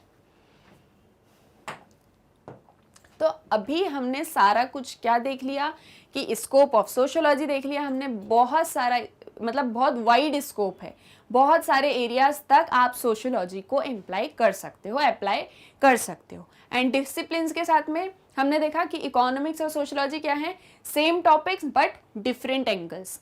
सोशियोलॉजी एंड पॉलिटिकल साइंस क्या है, सोसाइटी सेम है बट नज़रिया देखने का या चीज़ों को पढ़ने का जो एक पार्ट्स में हमने डिवाइड कर दिया है। देन सोशियोलॉजी एंड हिस्ट्री बिल्कुल एक साथ में है, दोनों को अलग करके स्टडी कर ही नहीं सकते हैं। हिस्ट्री समझनी है, सोसाइटी को समझना पड़ेगा, सोसाइटी को समझना है, सोसाइटी की हिस्ट्री को समझना पड़ेगा। सोशियोलॉजी एंड साइकोलॉजी इंडिविजुअल को स्टडी करता है, सोसाइटी में जो इंडिविजुअल उस सोसाइटी में रहते हैं उनको हम स्टडी करते हैं, तो ये भी एक साथ ही हैं। Sociology and social anthropology sister disciplines, ये सारी चीज़ें आज हमने डिस्कस कर ली हैं, ठीक है। तो ये सारा कुछ कि कितना ज़्यादा स्कोप है और कैसे ये डिफरेंट डिसिप्लिन्स के बीच में एक गिव एंड टेक रिलेशनशिप है, ये चीज़ आज हम डिस्कस कर चुके हैं। फाइनली आपका चैप्टर 1 आज ख़त्म हो चुका है। नेक्स्ट वीडियोस में हम एनसीईआरटी सॉल्यूशंस करेंगे, कुछ डिफरेंट और भी क्वेश्चंस हम लेंगे चैप्टर में से, हम उनको डिस्कस करेंगे।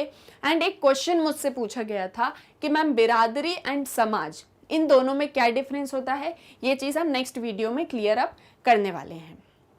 एंड आपके लिए एक इंटरेस्टिंग सा वीडियो लेके आ रहे हैं कि सोशियोलॉजी क्यों पढ़ना चाहिए, बहुत सारे लोगों ने कमेंट्स में पूछा है, तो इस चीज़ को भी हम समझने वाले हैं। आई होप यहाँ तक आपको क्लियर होगा, इवन आपको चैप्टर 1 का पूरा थीम क्लियर होगा।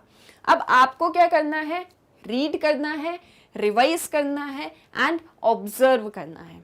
जो मैंने आपको फर्स्ट लेक्चर में फॉर्मूला दिया था वो चीज़ अब आपको करना है। ठीक है, मिलते हैं नेक्स्ट लेक्चर्स में। Thank you. Hello everyone, welcome back to Magnet Brains. मैं हूँ सलोनी पांडे। हमने आपकी क्लास 11th की इंट्रोड्यूसिंग सोशियोलॉजी का चैप्टर 1 कंप्लीट कर लिया है। फाइनली हमने कंप्लीट चैप्टर 1 कर लिया है, सारी थीम समझ ली है, चैप्टर में क्या क्या पार्ट्स दिए हैं सारा कुछ समझ लिया है। What is sociology, what is society and different aspects of sociology. यानी कि एक ऊपर से अगर हम देखें तो हम सोशियोलॉजी अब समझ चुके हैं कि सोशियोलॉजी होता क्या है। ठीक है, ये हम समझ चुके हैं। अब डिटेल्ड स्टडी उसको हम आगे आने वाले चैप्टर्स में करने वाले हैं। आज के इस वीडियो में हम आपके चैप्टर 1 में जो NCERT सॉल्यूशंस दिए गए हैं वो पढ़ने वाले हैं। ठीक है, यानी कि हम क्वेश्चन आंसर्स करने वाले हैं, हम आपके एक्सरसाइजेस कंप्लीट करने वाले हैं। अब देखिए, एक चीज़ आपको हमेशा याद रखनी है कि सोशियोलॉजी एक ऐसा सब्जेक्ट है जिसमें आपको रटने की बिल्कुल भी ज़रूरत नहीं है। आपको सारी चीज़ें रट के नहीं जाना, क्योंकि इसमें रटने जैसा कुछ है ही नहीं। आप सब्जेक्ट को समझ लेते हो, आप चैप्टर को अच्छे से समझ लेते हो, आपको सारी चीज़ें समझ में आई है, क्वेश्चंस कहीं से भी आएगा आप इजीली लिख लोगे। एंड ये बहुत स्कोरिंग सब्जेक्ट भी है, तो इसीलिए पैनिक बिल्कुल भी नहीं करना है। जब भी हमारे सामने क्वेश्चन आएगा तो उसको हमको अच्छे से रीड करना है, उसके बाद उसका आंसर हमको लिखना है। एक लंबी सांस लेना है, फिर हमको आंसर लिखना है। अब आंसर लिखने का एक पैटर्न होता है। ठीक है, हम आंसर कैसे लिखें, हमारा आंसर इफेक्टिव कैसे हो। अब देखो, जब क्वेश्चन आता है तो कहीं ना कहीं सभी सेम आंसर ही होता है, सबका सेम ही होता है ऑलमोस्ट, थोड़ा बहुत चेंज होता है वर्डिंग्स में या फिर राइटिंग वगैरह, बाकी मैटर सबका सेम ही होता है ऑलमोस्ट। आप अपने मैटर को इफेक्टिव कैसे बना सकते हो ये हम देखते हैं। आंसर लिखने का क्या तरीका होना चाहिए, किस तरीके से आपका आंसर बहुत इफेक्टिव लगेगा। आपको क्या करना है, जब भी कोई क्वेश्चन आता है आपको सबसे पहले इंट्रोडक्शन लिखना है। लाइक जस्ट सपोज क्वेश्चन है what is sociology, what is the scope of sociology, ये क्वेश्चन है। ठीक है, what is sociology, what is the scope of sociology, 2 parts में क्वेश्चन डिवाइडेड है। सबसे पहले आप क्या करोगे, सबसे पहले आप लिखोगे इंट्रोडक्शन। इंट्रोडक्शन में आप क्या बताओगे, सोशियोलॉजी को बताओगे। आप सोशियोलॉजी को 3 या 4 लाइन में सिर्फ डिस्क्राइब कर दोगे कि सोशियोलॉजी ये होती है, सोशियोलॉजी का ये मीनिंग होता है। यानी इंट्रोडक्शन में जनरली जो भी टॉपिक्स हमसे पूछा जाता है उस टॉपिक का मीनिंग एंड डेफिनेशन हम इंट्रोडक्शन में लिखते हैं। जैसे मान लीजिए आपको कोई डेफिनेशन याद है किसी एक थिंकर की, किसी एक सोशियोलॉजिस्ट की, जिसने बताया कि सोशियोलॉजी ये है, तो आप उस थिंकर के नाम को हाईलाइट करिए और आप उस डेफिनेशन को लिख दीजिए। एक लाइन में मीनिंग लिख दीजिए, एक लाइन में डेफिनेशन लिख दीजिए। ये हो गया इंट्रोडक्शन। यानी कि हम जिस चीज़ के बारे में आपको आगे बताने वाले हैं उसका हमने आपको एक छोटा सा इंट्रोडक्शन दे दिया कि ये होती है। नेक्स्ट आती है आंसर की बॉडी। नेक्स्ट क्या आती है, आंसर की बॉडी, आंसर का मेन पार्ट। अब बॉडी में हम क्या लिखेंगे, स्कोप ऑफ सोशियोलॉजी हम बताएंगे। ठीक है, सोशियोलॉजी क्या होती है ये हमने यहाँ पर बता दिया। उसके बाद थोड़ा सा और आपको लिखना है तो आप एक आध पैराग्राफ उसके लिए थोड़ा सा लिख सकते हो। जो सपोज लॉन्ग क्वेश्चन पूछा गया है, ठीक है, आपने थोड़ा सा वो भी लिख दिया कि सोशियोलॉजी ये होता है, सोशियोलॉजी की ये कैरेक्टरिस्टिक्स होती है, ये हमने लिख दिया। नेक्स्ट पूछा क्या गया है, what is the scope of sociology. अब आप क्या डालो, आप हेडिंग डालो स्कोप ऑफ सोशियोलॉजी, इस हेडिंग को हाईलाइट। ठीक है, आपको आंसर में हेडिंग्स को यूज करना है जिससे पता चलेगा कि आपने अपने आंसर में कितनी चीजें इंक्लूड करी हैं। ठीक है, तो आपने हेडिंग यूज करी स्कोप ऑफ सोशियोलॉजी। अब इसके अंदर आपने सारा कुछ समझा है कि स्कोप क्या क्या है, सोशियोलॉजी इतने एरिया तक हम उसको अप्लाई कर सकते हैं और ये पढ़ सकते हैं, ये आपने सारा कुछ लिख दिया। ठीक है, आपने पूरा बता दिया कि स्कोप ऑफ सोशियोलॉजी ये होता है। फाइनली आप क्या करते हो, जब आपकी बॉडी हो जाती है पूरी, आप कंक्लूड करते हो आंसर को। कभी भी आंसर को यूं ही मत छोड़ देना। अगर आपके पास टाइम है, आप टाइम मैनेज कर पाते हो आंसर्स लिखते टाइम, तो आप कंक्लूजन एंड इंट्रोडक्शन ज़रूर लिखिए अपने आंसर में। यह आपके आंसर को इफेक्टिव बनाएगा। ठीक है, कंक्लूजन में हमने क्या लिख दिया कि इतना स्कोप देख के और इतना मीनिंग एंड डेफिनेशन सारी चीज़ें समझ के हम ये चीज़ कंक्लूड कर सकते हैं कि सोशियोलॉजी एक बहुत ही वाइड डिसिप्लिन है, जिसको मतलब जो भी जो भी आपको लगता है कंक्लूजन में कि इतनी सारी चीज़ों को डिस्कस करके हम ये चीज़ समझते हैं, तो 2 या 3 लाइन में, मैक्सिमम 2 या 3 लाइन में अपना आंसर कंक्लूड कर दीजिए। ये एक पैटर्न होता है आंसर लिखने का। क्या चीज़ें इसमें आपको यूज़ करनी है? आपको इंट्रोडक्शन लेना है, आपको कंक्लूजन लेना है, आपको बॉडी लेनी है, प्लस आपको हेडिंग्स यूज़ करनी है ना, टाइटल्स वगैरह यूज़ करिए। इससे आपका आंसर ऑलरेडी ऐसे मतलब शो अप कर जाएगा कि इन्होंने ये चीज़ें इंक्लूड करी हैं। नेक्स्ट आप क्या करिए, आप ढेर सारे एग्जाम्पल्स यूज़ करिए, और जब भी आप एग्जाम्पल यूज़ करें तो उसको हाईलाइट कर दीजिए कि हमने एग्जाम्पल यूज़ किया है। ठीक है, फॉर एग्जाम्पल जैसे अपन लिखते हैं ना, तो उसको आप हाईलाइट कर दीजिए। तो हेडिंग्स, एग्जाम्पल और एक स्ट्रक्चर, ये आपके आंसर को इफ़ेक्टिव बनाता है। ये चीज़ आपको अपने आंसर में कोशिश कीजिए कि आप इस चीज़ को हमेशा अपने सारे आंसर्स में इंक्लूड करें। ठीक है, अब ये तो हो गई long answer. Just suppose short answer आ जाता है, ठीक है, शॉर्ट या वेरी शॉर्ट आंसर आ जाता है। अब उसमें तो हम इंट्रोडक्शन, बॉडी, कंक्लूजन इतना तो हम नहीं लिख पाते हैं। ठीक है, तो हम क्या कर सकते हैं, जो भी क्वेश्चन पूछा गया है जस्ट 2 लाइन में उसका मीनिंग बता दिया। लाइक सपोज यही सेम क्वेश्चन है, what is sociology and what is the scope of sociology. 2 line में लिख दिया व्हाट इज सोशियोलॉजी, ठीक है, मतलब लिख दिया कि सोशियोलॉजी क्या होती है, उसका मीनिंग बता दिया। देन आप पैराग्राफ चेंज कर दीजिए, यहाँ से आप बताइए स्कोप ऑफ सोशियोलॉजी।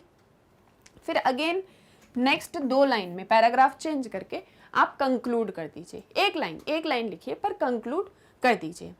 और अगर आपके वर्ड्स लिमिट में मतलब ऐसा कुछ वेरिएशन ज़्यादा नहीं है, तो आप हेडिंग में इंट्रोडक्शन, कंक्लूजन बस इतना यूज़ करिए और यहाँ पर स्कोप ऑफ सोशियोलॉजी यूज़ करिए। ठीक है, तो यानी कि अगर जब आप इस स्ट्रक्चर से देखते हैं तो एक तो आपका आंसर खुद ब खुद समझ में आ जाता है कि आपने उसमें क्या क्या पॉइंट्स मेंशन किए हुए हैं। एंड अगर हम बॉडी को ज़्यादा ध्यान से नहीं भी देख पाते हैं तो हमको समझ में आ जाता है कि इनने क्या इंक्लूड किया और इनको सारी चीज़ें पता हैं। ठीक है, तो यहाँ से जो आपका आंसर है वो इफ़ेक्टिव दिखता है। तो इन चीज़ों को आप आंसर लिखते टाइम हमेशा याद रखें। और अब आप बड़ी क्लासेस में भी आ चुके हैं, यानी कि 11th-12th में आ चुके हैं, नेक्स्ट ईयर बोर्ड्स लिखेंगे, तो आपको ये एक पैटर्न अभी से फॉलो करना स्टार्ट कर देना चाहिए। ठीक है, अब हम अपने क्वेश्चंस पर आ जाते हैं। पहला क्वेश्चन है, why is the study of origin and growth of sociology important? अब सोशियोलॉजी की ग्रोथ कैसे हुई, सोशियोलॉजी कहाँ से इवॉल्व अप हुआ, उसकी ओरिजिन क्या थी, ये चीज़ पढ़ना इम्पोर्टेंट क्यों है। अब ये क्वेश्चन है, स्ट्रक्चर क्या होगा, सबसे पहले क्या लिखेंगे, इंट्रोडक्शन। इंट्रोडक्शन में क्या बताएंगे, व्हाट इज सोशियोलॉजी। ठीक है, इंट्रोडक्शन में 2 या 3 लाइन में बता दीजिए व्हाट इज सोशियोलॉजी। क्या लिख दीजिए, sociology is the study of social life of humans, their groups and societies. The subject matter of sociology is our own behaviour as social beings. ठीक है, आपने एक शॉर्ट में इंट्रोडक्शन में बता दिया कि सोशियोलॉजी ये होती है। अब सोशियोलॉजी को स्टडी करना क्यों इंपॉर्टेंट है, उसकी ओरिजिन एंड ग्रोथ को पढ़ना क्यों इंपॉर्टेंट है, तो आप क्या करेंगे, अब आप बॉडी लिखेंगे। तो आप जब भी आंसर की बॉडी लिखें तो आपकी जो फर्स्ट लाइन हो बॉडी की वो आपको इफेक्टिव बनानी है। यानी कि अब जैसे हम लिखने वाले हैं कि ओरिजिन एंड ग्रोथ इंपॉर्टेंट क्यों है सोशियोलॉजी की, तो आप क्या करिए, एक ऐसी लाइन लिखिए जिसमें सारा कुछ जो आप आगे लिखने वाले हैं वो थोड़ा सा रिफ्लेक्ट कर जाए। Like for example, it is important to study this subject in order to understand the society as a whole. अब ये लाइन बता दे रही है कि इस सब्जेक्ट को पढ़ना इसलिए ज़रूरी है, इसकी ओरिजिन ग्रोथ को समझना इसलिए ज़रूरी है क्योंकि इसके थ्रू हम सोसाइटी को एज अ होल समझते हैं। ये लाइन से पता चल जाएगा कि आप आगे क्या क्या चीज़ें लिखने वाली, यानी कि फर्स्ट लाइन इफेक्टिव होनी चाहिए। ठीक है, फिर आप बॉडी लिखेंगे। आप चाहें तो इसमें थोड़ा सा ये भी इंक्लूड कर सकते हैं कि ज़रूरत क्यों थी सोशियोलॉजी एज ए डिसिप्लिन को इवॉल्व करने की, उसी में ओरिजिन एंड ग्रोथ भी आ जाएगा। अब आप उसमें बता दीजिए जो हमने प्रीवियस वीडियोस में डिस्कस किया था कि इंडस्ट्रियल रिवॉल्यूशन चल रहा था, कैपिटलिज्म का टाइम था, इंडस्ट्रीज सेटअप हो रही थी, अर्बनाइजेशन हो रहा था, लोग रूरल एरियाज से अर्बन एरियाज में माइग्रेट कर रहे थे, सिटी लाइफ कैसी थी, एक गाने के थ्रू मैंने आपको समझाया था। ये सारी चीज़ों को आप शॉर्ट में एक पैराग्राफ में लिख दीजिए। ठीक है, तो पहले आपने क्या लिख दिया, पहले आपने इंट्रोडक्शन लिख दिया, फिर आपने थोड़ी सी हिस्ट्री, थोड़ी सी बिल्कुल एक पैराग्राफ में आपने हिस्ट्री लिख दी कि सोशियोलॉजी एज अ डिसिप्लिन को स्टडी करना ज़रूरी क्यों था। फिर आप लिखोगे कि इसकी ओरिजिन एंड ग्रोथ को समझना क्या ज़रूरी था। तो आपने इसमें कौन कौन सी चीज़ें इंक्लूड करी, आपने इंडस्ट्रियल इवोल्यूशन इंक्लूड कर दिया, आपने कैपिटलिज्म इंक्लूड कर दिया, फिर आपने सिटी लाइफ थोड़ी सी बता दी कि सिटी लाइफ उस टाइम पे कुछ इस तरीके से थी। Then the study of growth of sociology shows the new idea that were involved in making it a distinct subject of social science. अब इसको स्टडी करना, इसकी ग्रोथ को स्टडी करने से क्या हमको मिला या क्या क्यों ये इम्पोर्टेंट था, क्योंकि इससे हमको पता चला कि एक डिस्टिंक्ट सब्जेक्ट भी है सोशल साइंस के अंदर। सोशल साइंस में हम क्या पढ़ते हैं, हिस्ट्री, ज्योग्राफी, पॉलिटी, इकोनॉमिक्स, ये सारे सब्जेक्ट्स पढ़ते हैं। इनके अलावा एक सोशियोलॉजी भी सब्जेक्ट है जिसमें हम उस सोसाइटी को पढ़ सकते हैं, उस समाज को पढ़ सकते हैं जिस समाज में हम रहते हैं। ठीक है, यानी main body of your answer. थोड़ा सा historical background, then why is the need, ज़रूरी क्यों था ग्रोथ और सोशियोलॉजी, ग्रोथ या ओरिजिन ऑफ सोशियोलॉजी को पढ़ना इंपॉर्टेंट क्यों था, ये चीज़ आपने बता दिया। थोड़ा सा आपने इंडस्ट्रियल रिवॉल्यूशन, कैपिटलिज्म इंक्लूड कर दिया, ये आपकी बॉडी हो गई। ठीक है, ये आपने समझा दिया। नेक्स्ट आप क्या करोगे, सोशियोलॉजी ऑफ इंडिया। अब देखो, जब भी कोई ऐसा क्वेश्चन आए जहाँ पर एक पूरे नेशन की बात हो रही हो या पूरे वर्ल्ड पर्सपेक्टिव की बात हो रही हो, अब क्योंकि हम इंडिया से बिलोंग करते हैं, हम इंडियंस हैं, तो हम क्या करें, हमारा आंसर कैसे और इफेक्टिव हो सकता है, हम उसमें एक पैराग्राफ थोड़ा इंडिया से रिलेटेड लिखते हैं। अब सोशियोलॉजी की ग्रोथ पूरे वर्ल्ड में हुई थी, इंडिया कोई एक्सेप्शन नहीं है, तो हम क्या करते हैं, थोड़ा सा शॉर्ट में बता देते हैं कि इंडिया में जो ग्रोथ हुई सोशियोलॉजी की, उसको स्टडी करना भी क्यों ज़रूरी था। तो आपने एक हेडिंग डाल दी सोशियोलॉजी ऑफ इंडिया, और उसमें आपने ये बता दिया कि sociology of India reflects origin and growth of people, social institution and their social problems. अब देखिए, इंडिया की सोशियोलॉजिकल बैकग्राउंड क्या है, कॉलोनियलिज्म का टाइम चल रहा था, इंपीरियलिस्टिक इन्वेशंस हो रही थी, तो उस टाइम में हम लोग तो डेवलप्ड नहीं थे, क्योंकि है ना, इंडिया इतना ज़्यादा डेवलप्ड नहीं था। तो जब ब्रिटिशर्स आए, हमको उन्होंने अपनी कॉलोनी बनाया, उस टाइम पे जब हम जागरूक हुए अपने देश को लेके, अपने समाज को लेके, अपनी सोसाइटी को लेके, तो कैसे ओरिजिन या ग्रोथ हुई पीपल की, सोशल इंस्टीट्यूशंस की एंड उनकी प्रॉब्लम्स की। तो इसीलिए सोशियोलॉजी की ग्रोथ इंडिया में पढ़ना भी इम्पोर्टेंट है। ये पॉइंट आप एक यहाँ पे एक्सप्लेन कर सकते हो ना, क्योंकि जब हमने समाज के बारे में सोचा, हमने देखा कि लोगों की स्थिति अच्छी नहीं है, जैसे लोग बहुत ज़्यादा गरीब हैं, बहुत ज़्यादा गरीबी है, तो उस गरीबी को हम कैसे सुधार सकते हैं। जब आपने गरीबी सुधारी तो अल्टीमेटली पीपल्स का, ह्यूमंस का, इंडिविजुअल्स का डेवलपमेंट होने लगा, उनकी ग्रोथ होने लगी सोसाइटी में। तो इंडिया की सोशियोलॉजी में क्या होता है, growth of people, social institution and their problems.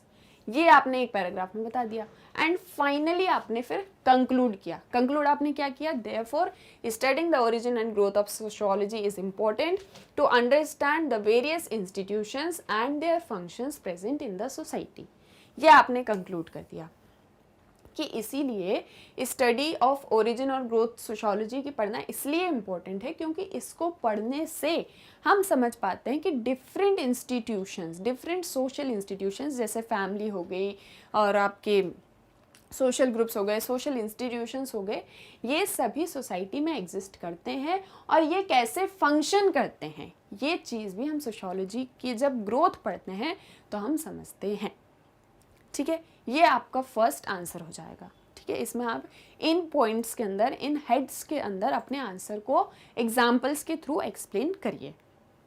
ठीक है, ये क्लियर है।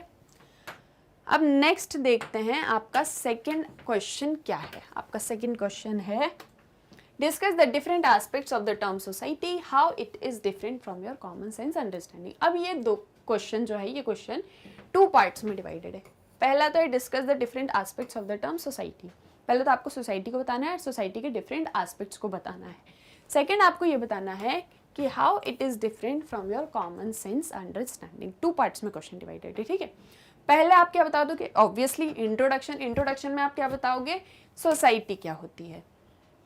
Society is a group of people who share a common culture, occupy a territorial area and are bound to each other by a common history। ये आपने introduction में बता दिया society क्या होती है। नेक्स्ट आप हेडिंग डालोगे different aspects of the term society. अब सोसाइटी के डिफरेंट डिफरेंट एस्पेक्ट्स क्या क्या हैं, तो आप इसमें क्या क्या बता सकते हो, आप इसमें ये बता सकते हो कि सोसाइटी में ग्रुप ऑफ पीपल होते हैं, सोसाइटी में एक टेरिटोरियल एरिया होता है, ये फीचर्स हो जाएंगे, ठीक है। सोसाइटी के, सोसाइटी में ग्रुप ऑफ पीपल होते हैं, सोसाइटी में टेरिटोरियल एरिया होता है, कॉमन कल्चर होती है, कॉमन हिस्ट्री होती है, देन सोसाइटी में कुछ यूसेज होते हैं, यूसेज यानी कि कुछ नॉर्म्स एंड वैल्यूज होती हैं जिसके थ्रू सोसाइटी रन करती है, ठीक है। एक एग्जाम्पल अभी आगे समझेंगे, वहाँ से आप और अच्छे से सोसाइटी के नॉर्म्स एंड वैल्यूज़ को समझ जाएंगे। देन सोसाइटी में कुछ प्रोसीजर्स होते हैं जिनके थ्रू सोसाइटी रन करती है, जैसे फॉर एग्जांपल मैरिज। मैरिज एक ऐसा इंस्टीट्यूशन है जिसके थ्रू रिप्रोडक्शन होता है, देन फिर उसके बाद में सोसाइटी आगे ग्रो करती है। तो in different aspects of society को आप इसके अंदर इंक्लूड कर सकते हो। देन आपसे क्या पूछा गया है, फिर उसके बाद आप क्या लिख सकते हो, that different aspects of the term society have been studied by early sociologist.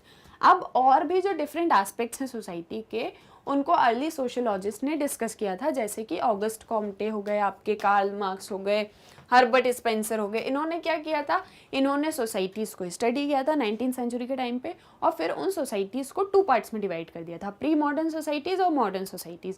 तो प्री मॉडर्न सोसाइटीज़ के क्या कैरेक्टरिस्टिक्स थे और मॉडर्न सोसाइटी के क्या कैरेक्टरिस्टिक्स थे, वो चीज़ भी आप अपने आंसर में इंक्लूड कर सकते हो। क्योंकि 2 पार्ट्स में क्वेश्चन डिवाइडेड है, तो ज़्यादा से ज़्यादा लिखा, मतलब बहुत ज़्यादा लिखेंगे तो बहुत लॉन्ग हो जाएगा आंसर, तो कोशिश कीजिए पैराग्राफ्स में समझाइए, है ना। ये तो हो गया आपका इंट्रोडक्शन। फिर डिफरेंट एस्पेक्ट्स क्या है सोसाइटी के, कैरेक्टरिस्टिक्स मिला के वो एक पैराग्राफ हो गया आपका, और कोशिश कीजिए उसी में आप इसको इन्वॉल्व कर दें या फिर इसको एक आप अलग से पैराग्राफ में यूज़ कर लें, ठीक है। तो ये डिफरेंट एस्पेक्ट्स हो गए सोसाइटी के। अब सेकंड पार्ट क्या है, how is it different from your common sense understanding. अब कॉमन सेंस अंडरस्टैंडिंग से सोशियोलॉजी कैसे अलग होती है, तो हमने क्या देखा था कि कॉमन सेंस नेचुरलिस्टिक एक्सप्लेनेशन पर बेस्ड होता है, कोई चीज़ हमको लग रही है ना, वो होता है common sense. Like for example गरीबी क्यों है, तो शायद लोग इग्नोरेंट हैं, शायद वो काम नहीं करना चाहते, शायद वो आलसी हैं, शायद, है ना, सारी चीज़ों में शायद लग रहा है कि शायद ऐसा है, या शायद वो अपना बजट प्रॉपरली मेंटेन नहीं कर पाते इसलिए वो गरीब हैं। ये क्या चीज़ कह रही है, ये कॉमन सेंस कह रही है। अब कॉमन सेंस क्या होता है, कॉमन सेंस अनरिफ्लेक्टिव होता है, क्योंकि वो खुद से ये चीज़ क्वेश्चन नहीं करता है कि अगर मैं ये चीज़ मानता हूँ, if I hold this view, तो मैं इस व्यू को क्यों होल्ड करता हूँ, या फिर ये चीज़ मैं मानता हूँ तो मैं क्यों मानता हूँ, ठीक है। कॉमन सेंस इस चीज़ को आंसर नहीं करता, ना ही ये क्वेश्चन वो पूछता है कि मुझे ऐसा लगता है तो मुझे ऐसा क्यों लगता है, इट इज़ लाइक जस्ट कि मुझे ऐसा लगता है, ठीक है। लेकिन सोशियोलॉजी में क्या होता है, सोशियोलॉजी में सिस्टमेटिक एंड क्वेश्चनिंग अप्रोच होता है। सोशियोलॉजी में अगर कोई भी चीज़ है तो हम उसको क्वेश्चन कर सकते हैं कि ये चीज़ ऐसी है तो ऐसी क्यों है, एंड अगर वो चीज़ है, मतलब वो चीज़ हुई है या वो एक इवेंट है, तो वो इवेंट कैसे हुआ, उसका एक सिस्टमेटिक प्रोसीजर होता है, जिस प्रोसीजर के थ्रू वो इवेंट होता है या वो इवेंट प्लेस मतलब पास्ट टाइम में हुआ होता है। तो यानी कि सोशियोलॉजी में आप क्वेश्चन कर सकते हो। लाइक फॉर एग्जांपल अगर पावर्टी है तो पावर्टी इसलिए है क्योंकि ह्यूमन इग्नोरेंस है, एक्सप्लॉयटेशन है, डाइवर्सिटी है सोसाइटी में, इसलिए कॉमन सेंस नॉलेज सोशियोलॉजी से कुछ इस तरीके से अलग होता है। और इसके साथ ही जो सोशियोलॉजी होती है वो साइंटिफिक इन्वेस्टिगेशन पर बेस्ड होती है, उसमें साइंस होती है, कॉमन सेंस में साइंस नहीं होती है। ये सारा कुछ आपको इस आंसर के अंदर लिखना है, देन फिर आप कंक्लूड भी करोगे, ठीक है। नेक्स्ट क्वेश्चन है, discuss how there is a greater give and take among disciplines today. अब ये पूछ रहे हैं कि greater give and take disciplines के बीच में कैसे है, इस चीज़ को आप समझाइए। अब डिसिप्लिन्स जैसे क्या हो गया, आपके इकोनॉमिक्स हो गया, पॉलिटी हो गया, हिस्ट्री हो गया, आपके सारे जितने भी बाकी अदर डिसिप्लिन्स हैं जो सोशल साइंस ग्रुप के अंदर आते हैं, उन सभी का सोशियोलॉजी के साथ एक गिव एंड टेक रिलेशनशिप कैसे है। तो मैंने आपको कहा था ना, अगर आप ये क्वेश्चन पढ़ोगे तो आपको नहीं समझ में आएगा कि क्या गिव एंड टेक पूछा जा रहा है, लेकिन यदि आपने चैप्टर अच्छे से पढ़ा हुआ है तो आपको समझ में आएगा, और फिर आप एक गहरी लंबी सांस लोगे, तब आपको क्वेश्चन और अच्छे से समझ आएगा, ठीक है। तो ये चीज़ वो इसके अंदर पूछ रहे हैं कि कैसे ग्रेटर गिव एंड टेक है। तो आप पहले इंट्रोडक्शन दोगे, इंट्रोडक्शन में आप क्या लिखोगे कि sociology as a subject study society in the form of social behaviour, social institution, social policies and programmes that get affected from historical, political and economic policies. यानी कि सोशियोलॉजी एक ऐसा सब्जेक्ट है जो स्टडी करता है सोशल बिहेवियर को, social institutions को, सोशल पॉलिसीज को, सोशल प्रोग्राम्स को, इन सभी को स्टडी करता है सोशियोलॉजी। और ये सभी कहीं ना कहीं हिस्ट्री से, पॉलिटी से, इकोनॉमिक पॉलिसीज से अफेक्ट हो रहे होते हैं। देखिए, जो भी गवर्नमेंट पॉलिसीज लेके आती है, जो भी गवर्नमेंट न्यू पॉलिसीज बनाती है, उन सभी पॉलिसीज में किसको ध्यान में रखा जाता है? पब्लिक को, पीपल को, सोसाइटी के लोगों को, उनको ध्यान में रख के ही हम कोई भी एक न्यू पॉलिसी बनाते हैं। तो कुछ इस तरीके से बाकी अदर डिसिप्लिन्स में जो भी पॉलिसीज, जो भी प्लान्स होते हैं, या जो भी आगे की किया जाता है, मतलब उसमें जो भी डिसिप्लिन्स होते हैं, उन सभी का सोशियोलॉजी से एक रिलेशनशिप है। ठीक है, ये आपने समझा दिया। फिर आपने बताया कि sociology is a group, one of a group of social science. Social science का ही के ग्रुप में ही एक सब्जेक्ट है सोशियोलॉजी, जिसकी रिलेशनशिप इन सभी सब्जेक्ट्स के साथ में है। अब इन सभी सब्जेक्ट्स के साथ में कैसे रिलेशनशिप है, हमने प्रीवियस वीडियोस में डिस्कस किया है स्कोप ऑफ सोशियोलॉजी में, कि इकोनॉमिक्स और सोशियोलॉजी में क्या रिलेशनशिप है। तो दोनों एक ही टॉपिक को पढ़ते हैं बट डिफरेंट एंगल से। इकोनॉमी में इकोनॉमिक रिलेशंस को स्टडी किया जाता है, सोशियोलॉजी में सोसाइटी को स्टडी किया जाता है। देन पॉलिटिकल साइंस के साथ में क्या है, पॉलिटिकल साइंस में हम एक नेशन की पॉलिटी को पढ़ते हैं, गवर्नमेंट को स्टडी करते हैं, गवर्नमेंट के इंस्टीट्यूशंस को स्टडी करते हैं। बट सोशियोलॉजी में हम society as a whole study करते हैं। ठीक है, हम इन सारे इंस्टीट्यूशंस को सोशियोलॉजी के अंदर ही पढ़ लेते हैं। ठीक है, देन हिस्ट्री के साथ में तो बहुत ही अच्छा रिलेशनशिप है सोशियोलॉजी और हिस्ट्री का। विदाउट हिस्ट्री सोशियोलॉजी आगे बढ़ ही नहीं सकती, क्योंकि अगर उसको किसी सोशल सिचुएशन का हिस्टोरिकल पास्ट नहीं पता होगा तो वो उसको अच्छे से नहीं समझ पाएगी। देन साइकोलॉजी के साथ में क्या है, सोशल एंथ्रोपोलॉजी के साथ में क्या है, ये सारा हमने स्कोप ऑफ सोशियोलॉजी में डिस्कस किया है। उन्हीं को शॉर्ट में आपको यहाँ पर समझाना है कि कैसे किसी एक डिसिप्लिन से हम उसके कुछ फीचर्स लेते हैं और अपने कुछ फीचर्स उसको देते हैं। तो ये एक गिव एंड टेक रिलेशनशिप जो डिसिप्लिन्स के बीच में है, वो हमको इस आंसर के अंदर डिस्कस करना है। एक जो लास्ट क्वेश्चन है वो ये है,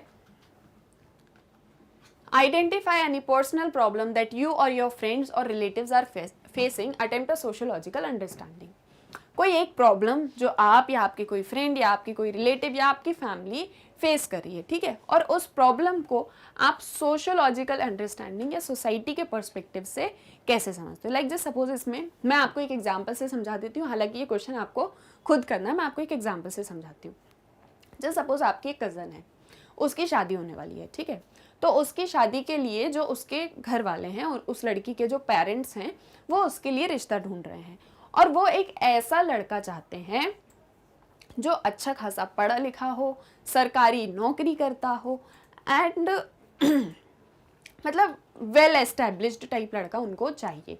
लेकिन आपकी जो कज़न है वो क्या चाहती है, वो ये चाहती है कि उसे एक ऐसा लड़का मिले जो उसकी फ्रीडम को एक्सेप्ट करे, उसकी फ्रीडम को रोके नहीं। वो जो काम करना चाहती है अपनी लाइफ में, जो भी अचीव करना चाहती है वो अचीव कर पाए, और उसको ऐसा लगता है कि मुझे एक सरकारी ऑफिसर, मतलब एक गवर्नमेंट ऑफिशियल नहीं चाहिए, मुझे एक प्राइवेट लड़का चाहिए, मतलब जो प्राइवेट जॉब करता हो, मुझे एक ऐसा लड़का चाहिए। ठीक है, कज़न बिल्कुल एक अलग चीज़ चाह रही है और उसके जो पेरेंट्स हैं वो बिल्कुल एक अलग चीज़ चाह रहे हैं। सेकेंडली, उसके पेरेंट्स ये भी चाह रहे हैं कि जो लड़का हमको मिले वो हमारी कास्ट का हो, वो हमारी कम्युनिटी का हो। लेकिन लड़की ऐसा कुछ भी नहीं सोचती है कि वो हमारी कास्ट का हो या कम्युनिटी का हो, वो बस ये सोचती है कि एक अच्छा लड़का होना चाहिए जो मेरे साथ मैच कर पाए। ठीक है, अब लड़की की अपनी एस्पिरेशंस है, उसकी अपनी पर्सनल चॉइस है। अब शादी तो उसी की होनी, ऑब्वियसली मम्मी पापा की तो होगी नहीं, लड़की की ही शादी होगी।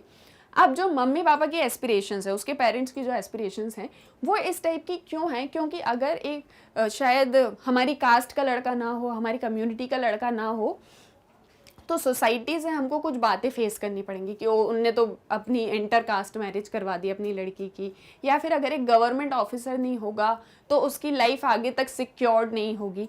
तो यानी कि कैसे इस मतलब आपकी कज़न की जिसकी शादी होने वाली है उसकी पर्सनल चॉइस सोसाइटी के थ्रू इन्फ्लुएंस्ड हो रही है।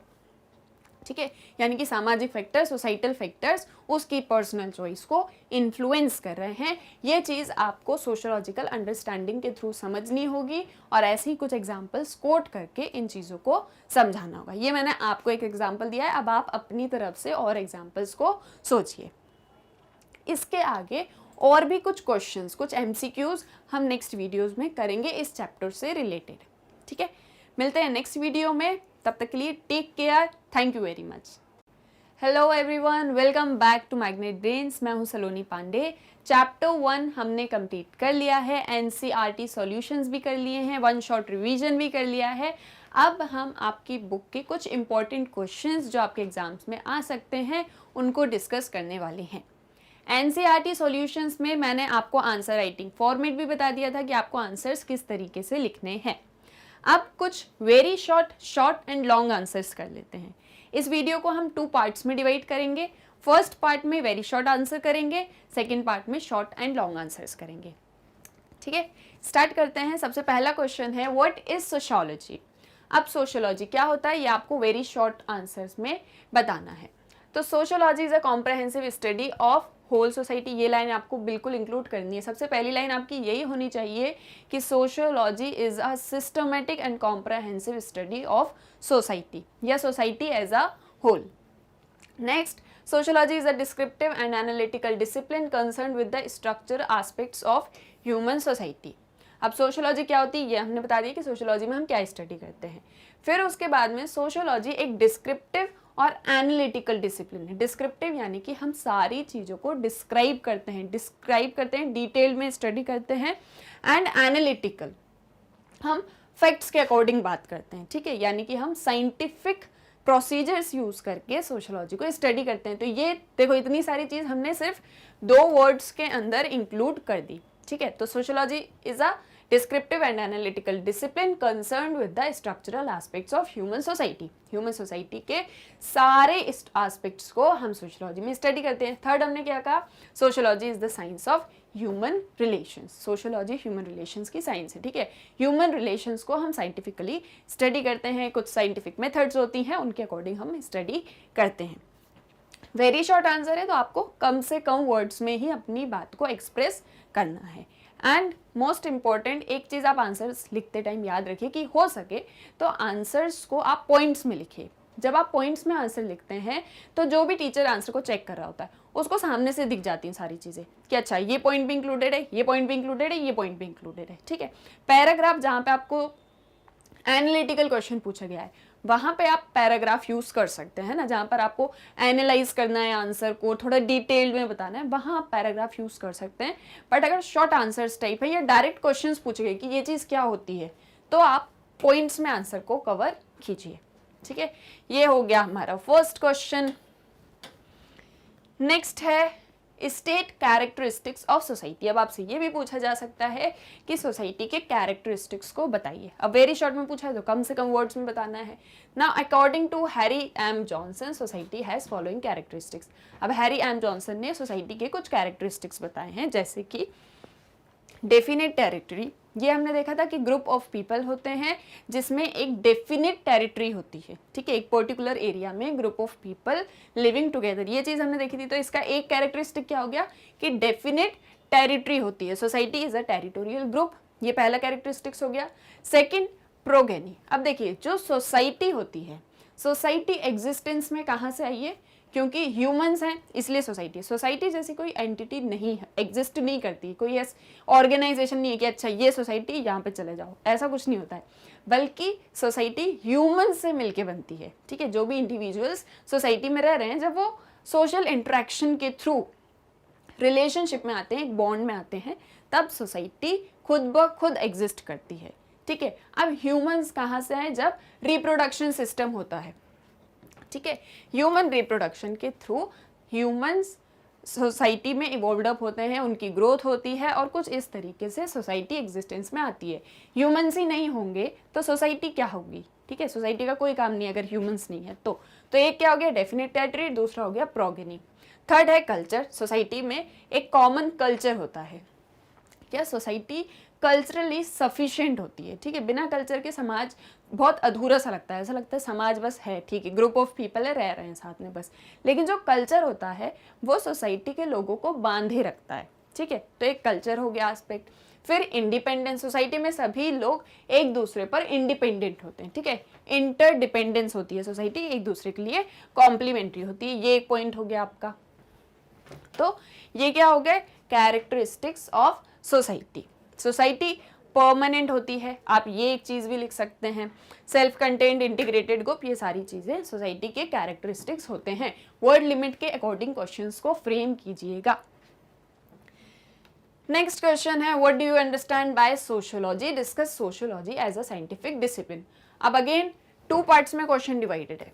पहला क्या है, सोशियोलॉजी से आप क्या समझते हो, और दूसरा sociology as a scientific discipline कैसे है, ये चीज आपको बतानी है। तो सबसे पहले आप एक लाइन में बता दोगे कि सोशियोलॉजी क्या होती है। Scientific and comprehensive study of whole society, या comprehensive study of whole society, या study of society as a whole. ये आपने बता दिया पहले कि सोशियोलॉजी क्या होती है। अब सोशियोलॉजी साइंस कैसे है, सोशियोलॉजी इज अ साइंस क्योंकि इसमें कुछ साइंटिफिक मेथड्स होती हैं जिसके थ्रू हम फैक्ट्स को कलेक्ट करते हैं और फिर जो भी प्रॉब्लम्स होती हैं उनको देखते हैं, उनको समझते हैं और फिर क्या चीज़ का आंसर करते हैं कि ये चीज़ ऐसी है तो ऐसी क्यों है, और क्या इसके रीजंस हैं, और ये कैसे है, ठीक है। व्हाट, हाउ, व्हाई, ये सारे क्वेश्चंस के आंसर हम सोशियोलॉजी में करते हैं। इसीलिए सोशियोलॉजी एक साइंटिफिक डिसिप्लिन है। वापस से समझ लेते हैं एक बार, हमने क्या देखा था, सोशियोलॉजी एक साइंस है। साइंस क्या होती है, systematic study of a particular phenomena based on evidence. वैसे ही सोशियोलॉजी क्या होती है, systematic study of society based on facts, ठीक है। सोसाइटी में हम किस चीज़ पे फोकस करते हैं कि क्या चीज़ एग्जिस्ट कर रही है, एक सोशल सिचुएशन है तो वो क्यों है, तो क्योंकि हम यहाँ पर कुछ ऐसे सवालों के जवाब दे रहे हैं, इसीलिए सोशियोलॉजी साइंटिफिक डिसिप्लिन है, ठीक है। इसमें हम सिस्टमैटिक स्टडी करते हैं development, organisation and operations of human society of various type. Different kind of society होती है, उसके सिस्टम को, उसके डेवलपमेंट को, उसमें जो ऑर्गेनाइजेशन है, सोशल ग्रुप्स, इंस्टीट्यूशंस, हम इन सभी को स्टडी करते हैं, ठीक है। तो कुछ इस तरीके से सोशियोलॉजी एक साइंस है, ठीक है। नेक्स्ट क्वेश्चन है आपका What is the view of Darwin about society? Darwin की थ्योरी हमने पढ़ी थी, डार्विन थ्योरी ऑफ इवोल्यूशन कहाँ पे पढ़ा था, जब हमने देखा था कि सोशियोलॉजिस्ट इन्फ्लुएंस्ड थे by the scientific theory of natural evolution, ये चीज़ हमने पढ़ी थी। तो अब पूछ रहे हैं कि डार्विन का व्यू क्या था सोसाइटी के बारे में, तो पहले एक लाइन में बता देना है कि डार्विन की थ्योरी क्या थी। Charles Darwin ideas about organic evolution were dominant influence on early socialist thought. आपने पहले बता दिया डार्विन की थ्योरी क्या थी, डार्विन की थ्योरी थी ऑर्गेनिक इवोल्यूशन पे। इसमें आप एक लाइन और लिख सकते हैं ना कि nature grows itself by methods या ग्रेजुअल चेंज, ठीक है, प्रकृति अपना विकास खुद करती है। आप ये एक लाइन इसमें ऐड कर सकते हो। फिर आपने बता दिया कि इसका इन्फ्लुएंस है सोशियोलॉजी पर। अब सोशियोलॉजी पे कैसे इन्फ्लुएंस है, society was often compared with living organism. Society में कौन रहते हैं, ह्यूमंस रहते हैं, लिविंग ऑर्गेनिजम्स रहते हैं, और उन सभी की जो ग्रोथ हुई होती है, उन सभी का जो डेवलपमेंट हुआ होता है वो डिफरेंट सोशल सिचुएशंस में हुआ होता है, जिसके अकॉर्डिंग वो ग्रो अप करते हैं, ठीक है। हर एक इंडिविजुअल की अपनी लाइफ हिस्ट्री होती है और हर एक सोसाइटी की अपनी लाइफ हिस्ट्री होती है, जिसके अकॉर्डिंग वो ग्रो करती है। तो जो डार्विन की थ्योरी थी इवोल्यूशन की, वो सेम अप्लाइज होती है सोसाइटी में, जब आप सोसाइटी को स्टडी करते हो। डार्विन की थ्योरी में हम नेचर को स्टडी करते हैं, सोशियोलॉजी में हम सोसाइटी को स्टडी करते हैं। तो इसीलिए डार्विन की थ्योरी से हम सोसाइटी को समझते हैं, और ये रिलेशन होता है डार्विन की थ्योरी एंड सोशियोलॉजी में, ठीक है। Next and last question, name 2 feature of English society which changed after the advent of industrial revolution. अब जब इंडस्ट्रियल रिवॉल्यूशन हुआ था यूरोप में, तो इंग्लिश सोसाइटी किस तरीके से चेंज हुई थी, ऐसे 2 फीचर्स हमको बताने हैं, ठीक है। अब देखिए क्या लिखा है, following are the features of it society which change after the advent of industrial revolution, ठीक है। अब ये लाइन अक्सर हम अपने आंसर में स्किप कर देते हैं कि ठीक है सीधे जो चीज़ पूछिए हम वो चीज़ लिख देते हैं, बट ये लाइन भी आप अपने आंसर में इंक्लूड करिए, ठीक है, कि ये फीचर्स होते हैं सोसाइटी के। आप आंसर में क्या बताना चाह रहे हो आप वो चीज़ पहले लिखो ताकि आपका आंसर इफेक्टिव लगता है। ठीक है, तो आपने ये लाइन लिखी कि ये फीचर्स हैं। अब पहला पॉइंट क्या है, population of England shifted from rural to urban areas to work in industries. क्या हुआ था, जब इंडस्ट्रियल रिवॉल्यूशन हुआ तो जो यूरोप के लोग विलेजेस में रहते थे, रूरल एरियाज में रहते थे, वो अर्बन एरियाज की तरफ शिफ्ट कर गए थे। ठीक है, और क्यों शिफ्ट किया था उन्होंने, ताकि जो इंडस्ट्रीज डेवलप हो रही हैं सिटी में उनमें वो वर्क कर सकें और पैसे कमा सकें। तो ये पहला चेंज हुआ था सोसाइटी में। दूसरा चेंज क्या हुआ था, capitalism led to degradation of labor and loss of work from the protective context of guild, village and family। पहले की सोसाइटी कैसी थी, विलेजेस होते थे, एग्रेरियन सोसाइटी होती थी, लोग खेती किसानी करते थे और एक सोसाइटी में बॉन्ड था, ठीक है, रिलेशनशिप थी। लेकिन जब कैपिटलिज्म आया तो क्या मैंने आपको बताया था कि एक ह्यूमन की, इंडिविजुअल की कोई वैल्यू नहीं रह गई, वो जस्ट एक मशीन की तरह हो गया था। ठीक है, बस काम करता था, कमाता था, घर जाता था, सो जाता था, वापस से यही सारी चीज़ें हो रही थी। तो इससे क्या हुआ, जो एक फैमिली स्ट्रक्चर था, एक सोसाइटी का स्ट्रक्चर था, वो स्ट्रक्चर इससे डैमेज होता है या उस स्ट्रक्चर को लॉस होता है। तो ये दो मेन चेंजेस थे जो इंडस्ट्रियल रिवॉल्यूशन से इंग्लिश सोसाइटी में हमको देखने को मिलते हैं। ठीक है, वेरी शॉर्ट आंसर्स हमने डिस्कस कर लिए हैं। नेक्स्ट वीडियो में हम आपके short and long answers discuss करने वाले हैं। ठीक है, मिलते हैं नेक्स्ट वीडियो में। Thank you very much.